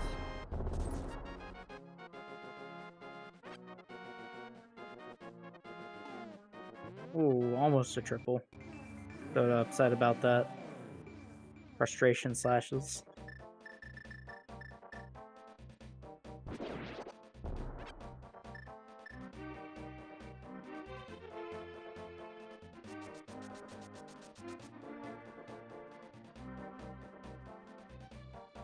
So Fish there doing kind of a low-key thing. By hooking to the pot, hooking to the torch and falling down, you actually get back to the start faster, and even though you take a heart of damage, you can still get a bigger window to go through the. Oh, okay. Well, Fish just did a glitch that is very much banned. Oh no! Oh, did he do the jump off the ledge thing? I wasn't looking at his. Yeah, they did a hook speed slant clip, which is not allowed in no glitches. I think they might know that Wackerly and Sabbath are done already, and they don't care. Yeah, I mean at this point, you might as well do what needs to be done. Yeah, because it looks like Zelda and Luna are pretty close to being done. I mean, Zelda's about to finish, and once Yeah, I mean, once they Zoda's release, about to finish. Oh, nice triple. I didn't think that would that be was a nice. triple, but yeah, it was very well done. So yeah, Luna's about to get her hook shot here. That'll And pretty much get Luna set up pretty nicely here to just go ahead and finish.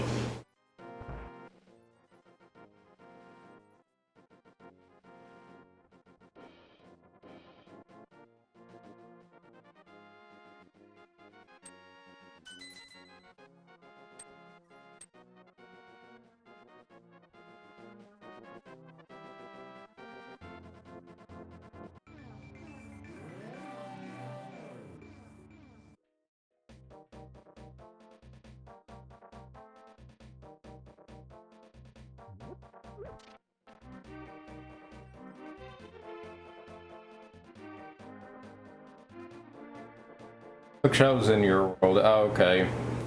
So Hookshot was in No, the player 2 world. yeah, player one's hook shot is definitely in player two's world. I just don't remember exactly where it is.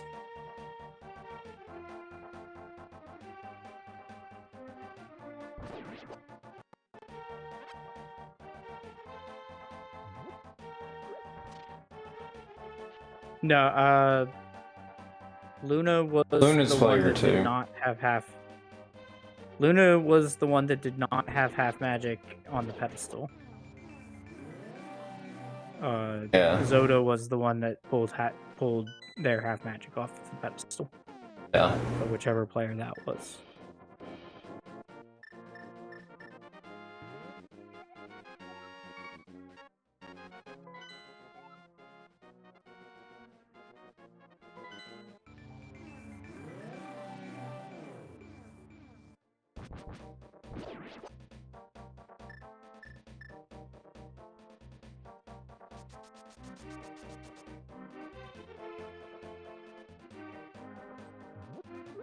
Looks like Fish is heading to against Tower now.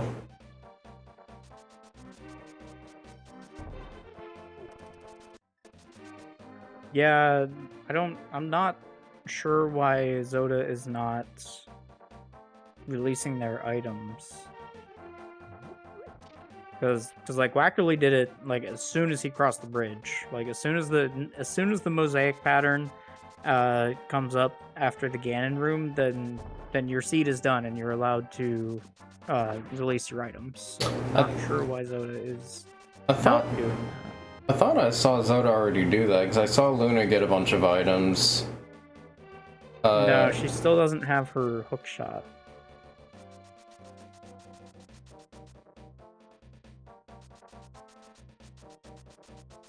Luna got Zoda's items already, but she just start menued and she still doesn't have her hook shot. Oh, is it in Luna's her? hook shot's in her? Oh, it's in her world. Oh, is it in her Mire. Oh. I see. That makes sense now. Maybe she's trying to figure out where to go next to find.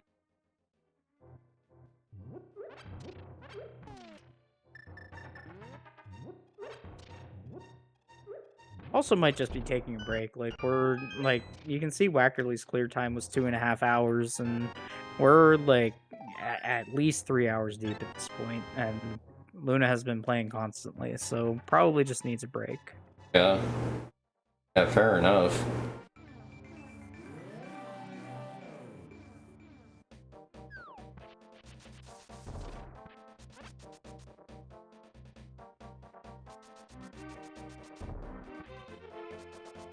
Yeah, and confirming she still doesn't have her hook shot.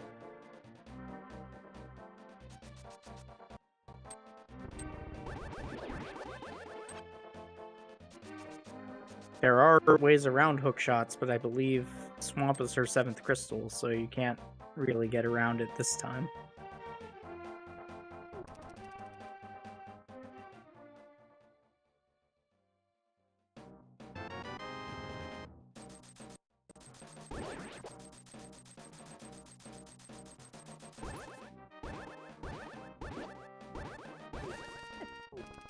Isn't Fish's break some- isn't Fish's big key the one that's on the torch? I believe so. I believe it's the one in tile room. Oh, nope, it's on the torch. You're right. Kind of went the long way on that one. Oh, Check on the right side. So wait, Fish. So Fish was the only one that that their player got into go mode first. Vaporeon's not in go Interesting. mode. Yeah, this is a completely different order than the other two. Yeah, that is interesting, actually. All right, 2 minutes. Be right back. All right. I'm not entirely sure how many crystals Vaporeon has left. Oh, rip. War Master. Or the Wall Master. Unfortunately, it's only one room away. Yeah, it is interesting that Fish is the first one to gain this tower, with the other two being the opposite player that went first.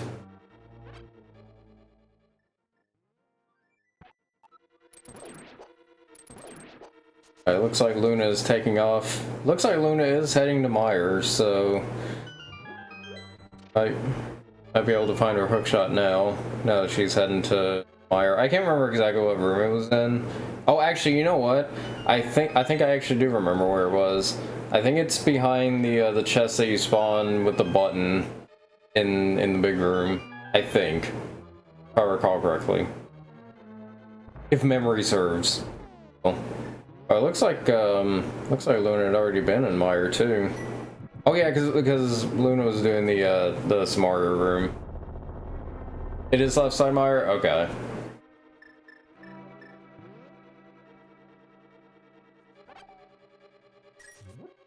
Luna's gonna head down there and eventually find her hookshot. The Vaporeon's gonna be finishing up Skull Woods, it looks like. Unsure if this is Vaporeon's last dungeon. I can't imagine there's much left for Vaporeon. If not this dungeon, maybe one more.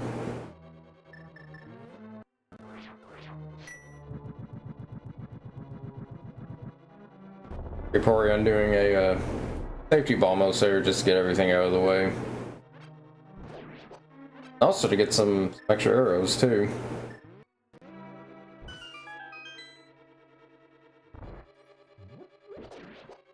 All right, I guess Luna figured out that that their hookshot is in Misery Mire. Yeah, Luna went 16 for Zoda. Yeah, Luna went pretty much straight here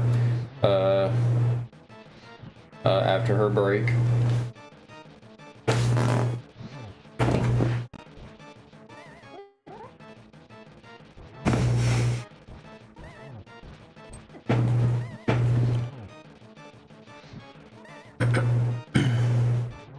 Couldn't finish with the flippers and rod that was in swamp. Interesting.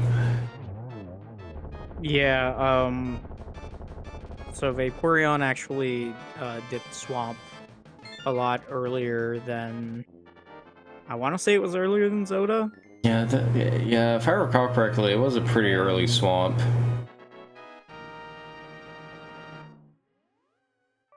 Yeah, but now Vaporeon is suffering because Zoda had the Skull Woods clear and the other clears that that Vaporeon is now having to go back for.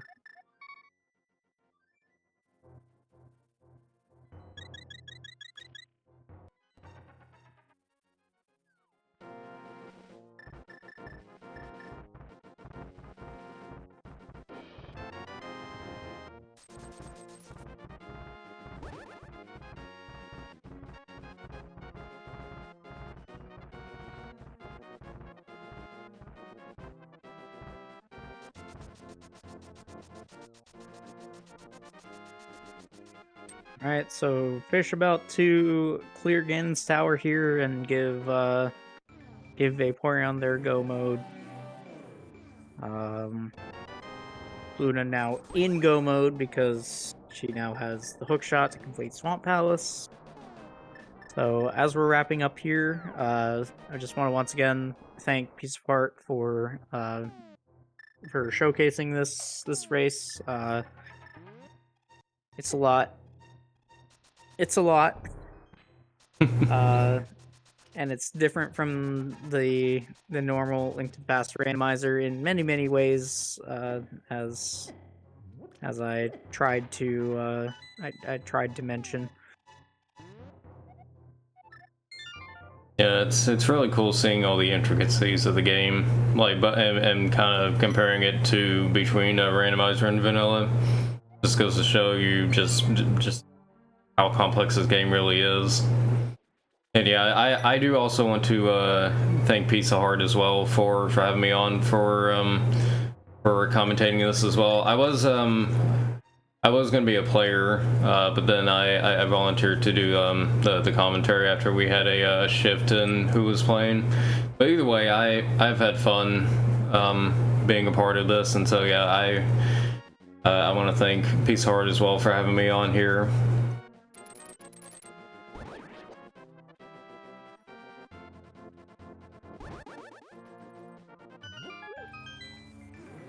Yeah, and I believe all donations go to Child's Play. Yes, Child's Play. Okay. So get those donations charity in. that gives video games to children in hospitals. Always a good cause. So. Yes, indeed.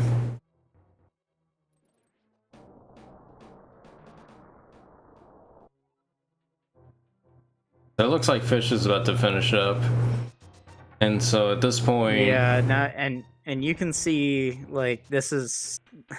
Yeah, that is some slow ROM your material. Your stream is not lagging. It's Fish's game that is lagging, and yeah, that's the big difference between fast ROM and slow ROM, because fast ROM would not have any lag there, but slow ROM, hell yeah, it does. Slow ROM moment. Gotta get the recovering kiddos into Rainbow. Exactly. Exactly.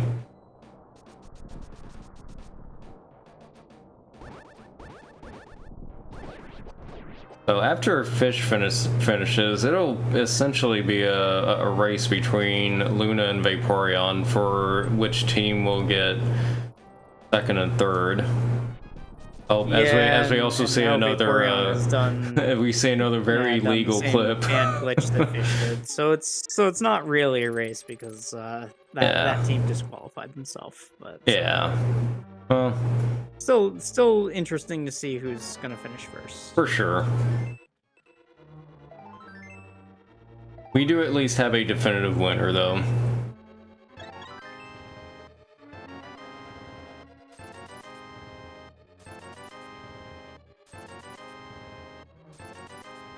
Vaporeon getting all his money.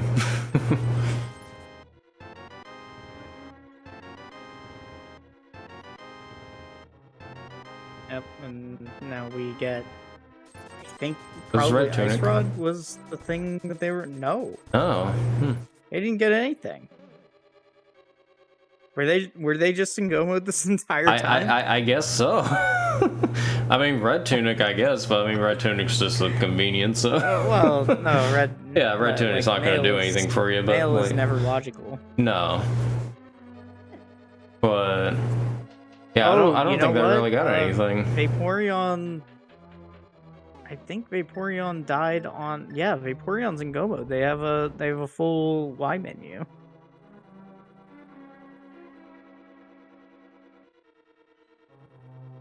Looks like Luna's about to head to Ganon's Tower. I saw Luna paused earlier. I didn't catch whether or not she had all the crystals. Yeah,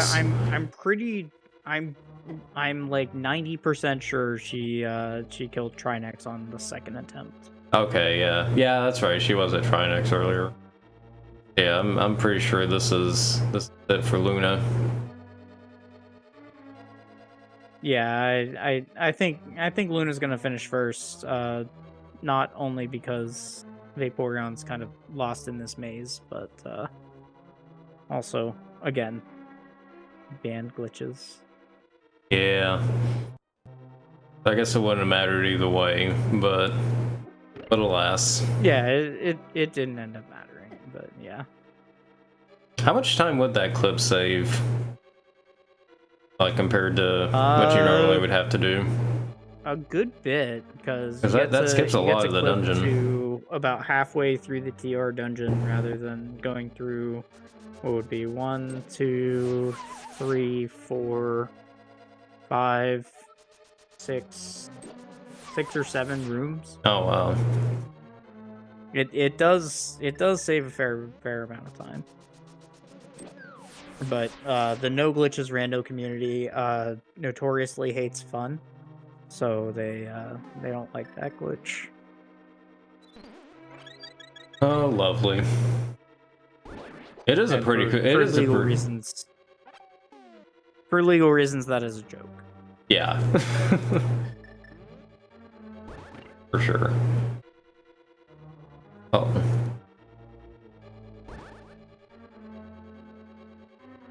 Legal.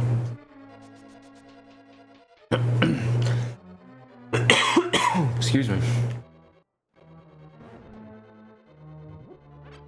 So Luna gonna enter GT here, and is she the one that has big key on Torch? She is the one that has big key on Torch. Vaporeon, Okay, I believe it has so it it in won't be too the yeah. Luna has the one on Torch. It won't be too Vaporeon much has the one at Floor Tile.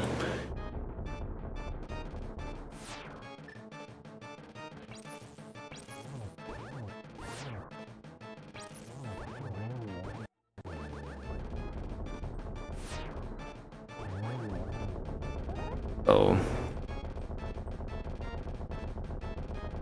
Depending on whether or not Vaporeon does go through the traditional left side or just decides to go ahead and go straight right will greatly depend on how quickly Vaporeon gets their big key. Yeah, Luna's got the Torch big key, so she's moving on to the upper floor. Also, you get the small key in the right room too. So yeah, that's an extremely ideal Ganon's Tower. Yeah, that's pretty much the dream Ganon's Tower is big key on the torch, and you just go grab the small key under the pot and climb with that. Unless you're coming into GT with like Master Sword Silverless, and you're like, oh, well, I was hoping the big key would be buried so I could maybe get bailed out Right. by some of the extra checks. Must be nice. Yeah, we were saying earlier how it is kind of funny how the big key is both in kind of one of the worst spots and also in the best spot between the two players. It pretty much is a duality of Ganon's Tower here.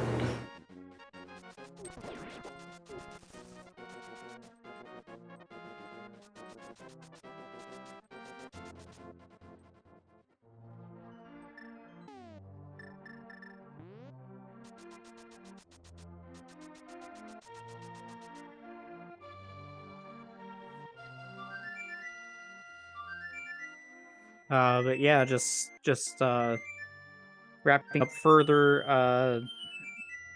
You know, this was rolled under the no glitches rule set. You saw, I believe Luna did not do any glitches for her entire run. I don't believe she did.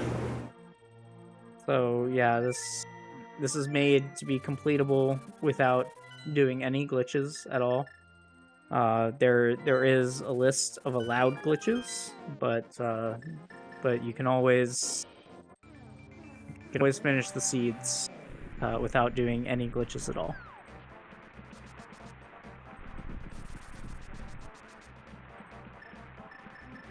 I think Luna contemplated whether or not to get the fairies there, but decided to leave them be. And they're both using Balmos. Nice.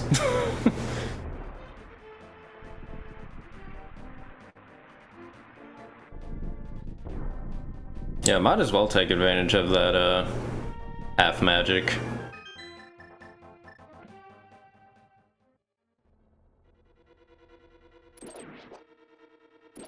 Always use bombos.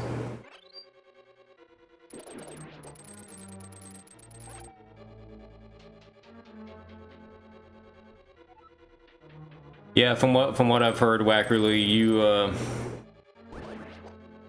you are going to get a stern talking to. Let's just say from Sean. Yeah, I've heard the stories. I've got some notes. Actually, where you surprised me was going after that fighter sword moth fight. Like, I know you had blue mail and 7 hearts, but like, I mean, that was surprising. You usually don't put yourself in that situation, but you did, and you pulled it off, and big props to you.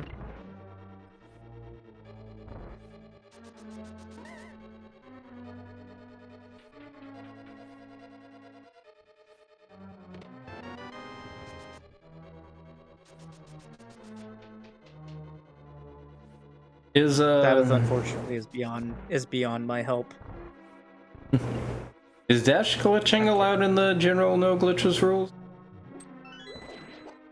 Or That depends what you mean by dash glitch. Or rather,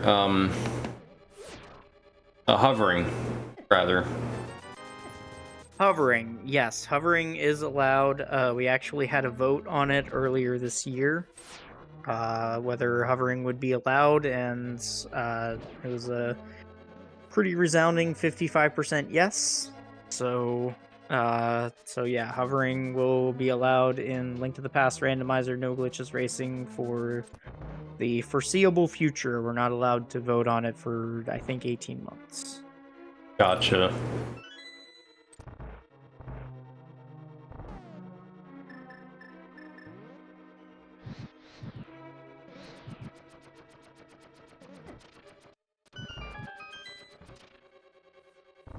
Yeah, so hovering is a bit of a contentious point.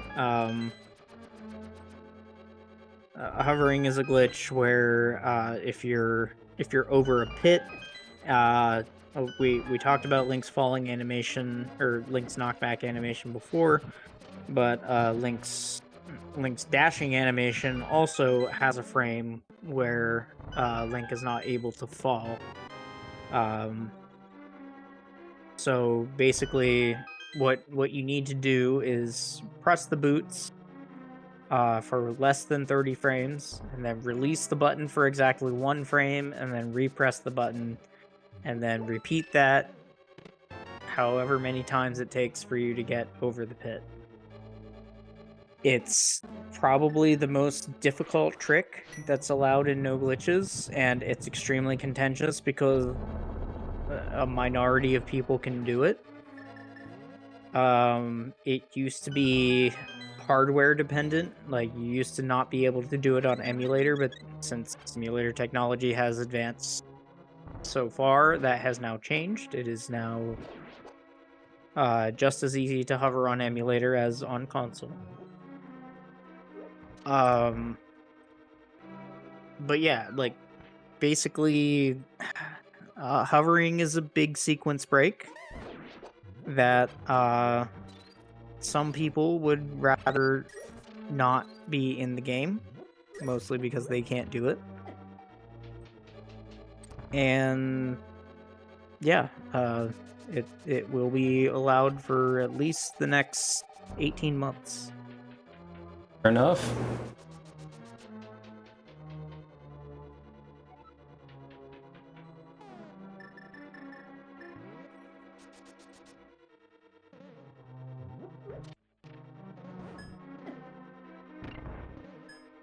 Can Luna drive the Moldorm without falling? Dashing does, or boots, shoes, whatever, does make this a whole lot easier. Yeah, so the way that Moldorm's hitbox works, yada yada yada. dashing actually makes it a bit easier as long as you do it right. Oh, not even bothering to open the chest. Not that it really matters, but Well, that means her run is not valid because that's the validation chest. oh, No. I'm kidding. It is called the validation chest. But that is a carryover from when we used to have to camcorder our CRTs. For speedrun verification, you used to have to open that chest to let us know that like you're part of the message boards or whatever, because no speedrunner would ever open that chest because there's nothing in there. But to verify that you had a legit run and you are part of the community, then you would have to open the validation chest. But that's very much an artifact of the past. ancient relic of the ye old times.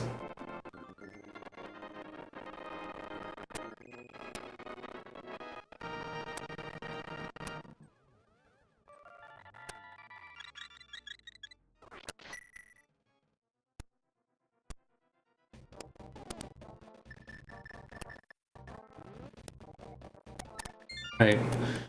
Team 1 about to secure their second place position here as Luna is heading into the Ganon fight. Luna does indeed have silver arrows, so no need to do the silver arrow skip.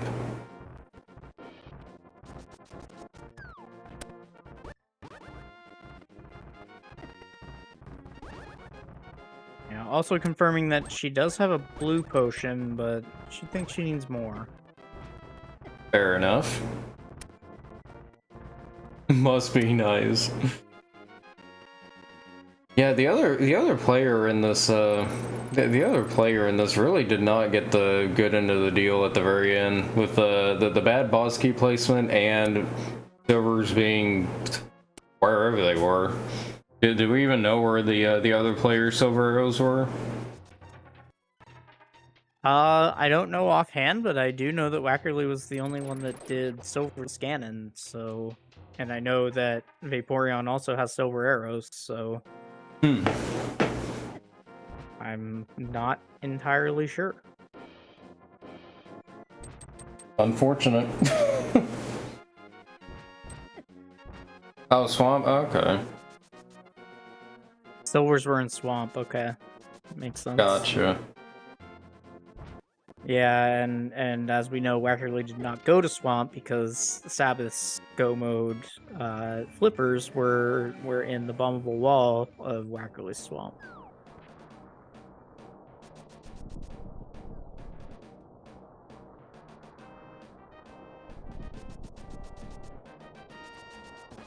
The other two teams both found those flippers the right way.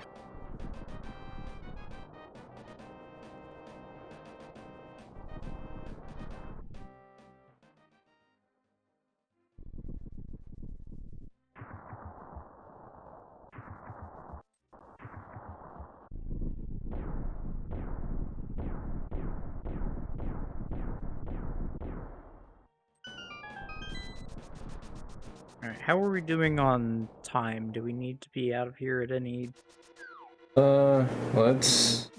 set time? It's 9:51 Central right now, or 7:51 Pacific time. Yeah, I'm wondering if there's an 8 o'clock Pacific thing. I thought the next thing was at 7 Pacific time, but I could have been very wrong. I mean, obviously not anymore if it was, but... Alright, I can look at the schedule, I guess.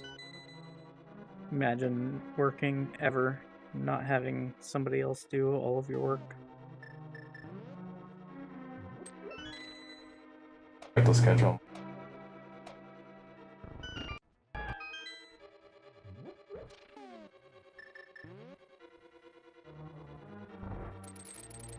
Oh, yeah, no, never mind. I must have read it wrong earlier. Yeah, the next up at 8 p.m. Pacific, which is in 8 minutes, we will have Spirit Tracks. 8 minutes, so yeah. So that's gonna be tough to get Vaporeon's finish in. So I think when Luna kills Ganon, we should We're probably just gonna have to cut it for the next event, right? Yeah, I would think so. Which Vaporeon did make it to Ganon's tower, and we do know that Big Key is in that one room. And they're in go mode, so Yeah. there's nothing. There's nothing new we haven't already seen as far as what the rando can provide. And sadly for Vaporeon, they are going to the left side, which means they won't see the Big Key until well after they're done with the left side. Oh, so that means it wasn't the torch. Their Big Key is on the tile room. Yeah, theirs is a tile room. Big Key. Oh, Luna. Okay. Yeah, and the Good recovery. And the overworld clip too. Oh, Luna. Yeah, well, we don't care. Like, yeah, I mean, to be fair, this isn't an official race, and yeah. We're we fun here. did agree beforehand. Like, there was a discussion beforehand, like what can we do during the race, and we settled on anything that you can do in a normal no glitches race is allowed. But I mean, Fish and Vaporeon were so far behind at that point that it didn't end up mattering. At that point, it was kind of just more of a convenient thing.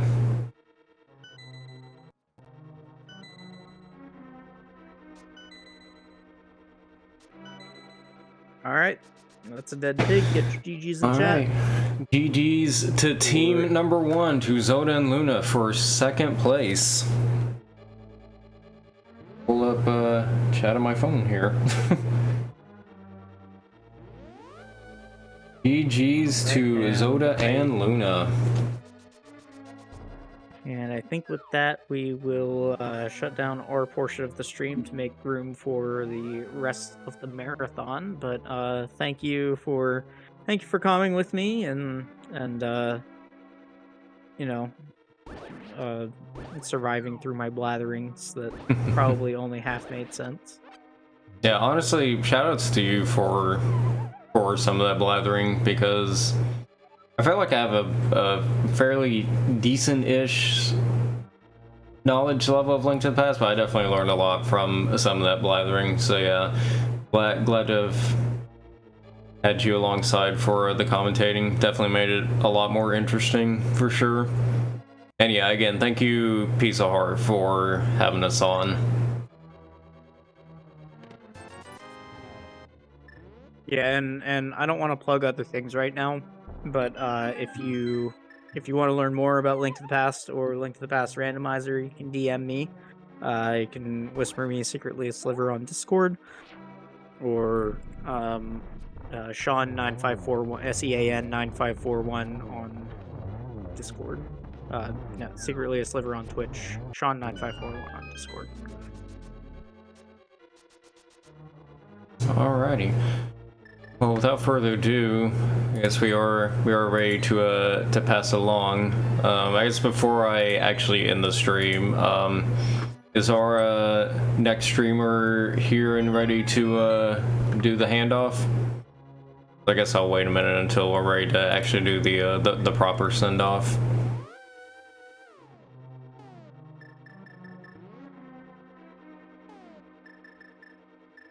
You're here? Awesome. Awesome. Well, we will pass along, and I guess right here I will end the stream. So yeah, thank you guys for hanging out with us tonight. Hope you guys enjoyed some Link to the Past, and next up we have The Legend of Zelda Spirit Tracks. And with that, I will bid y'all a good night. See y'all at Spirit Tracks.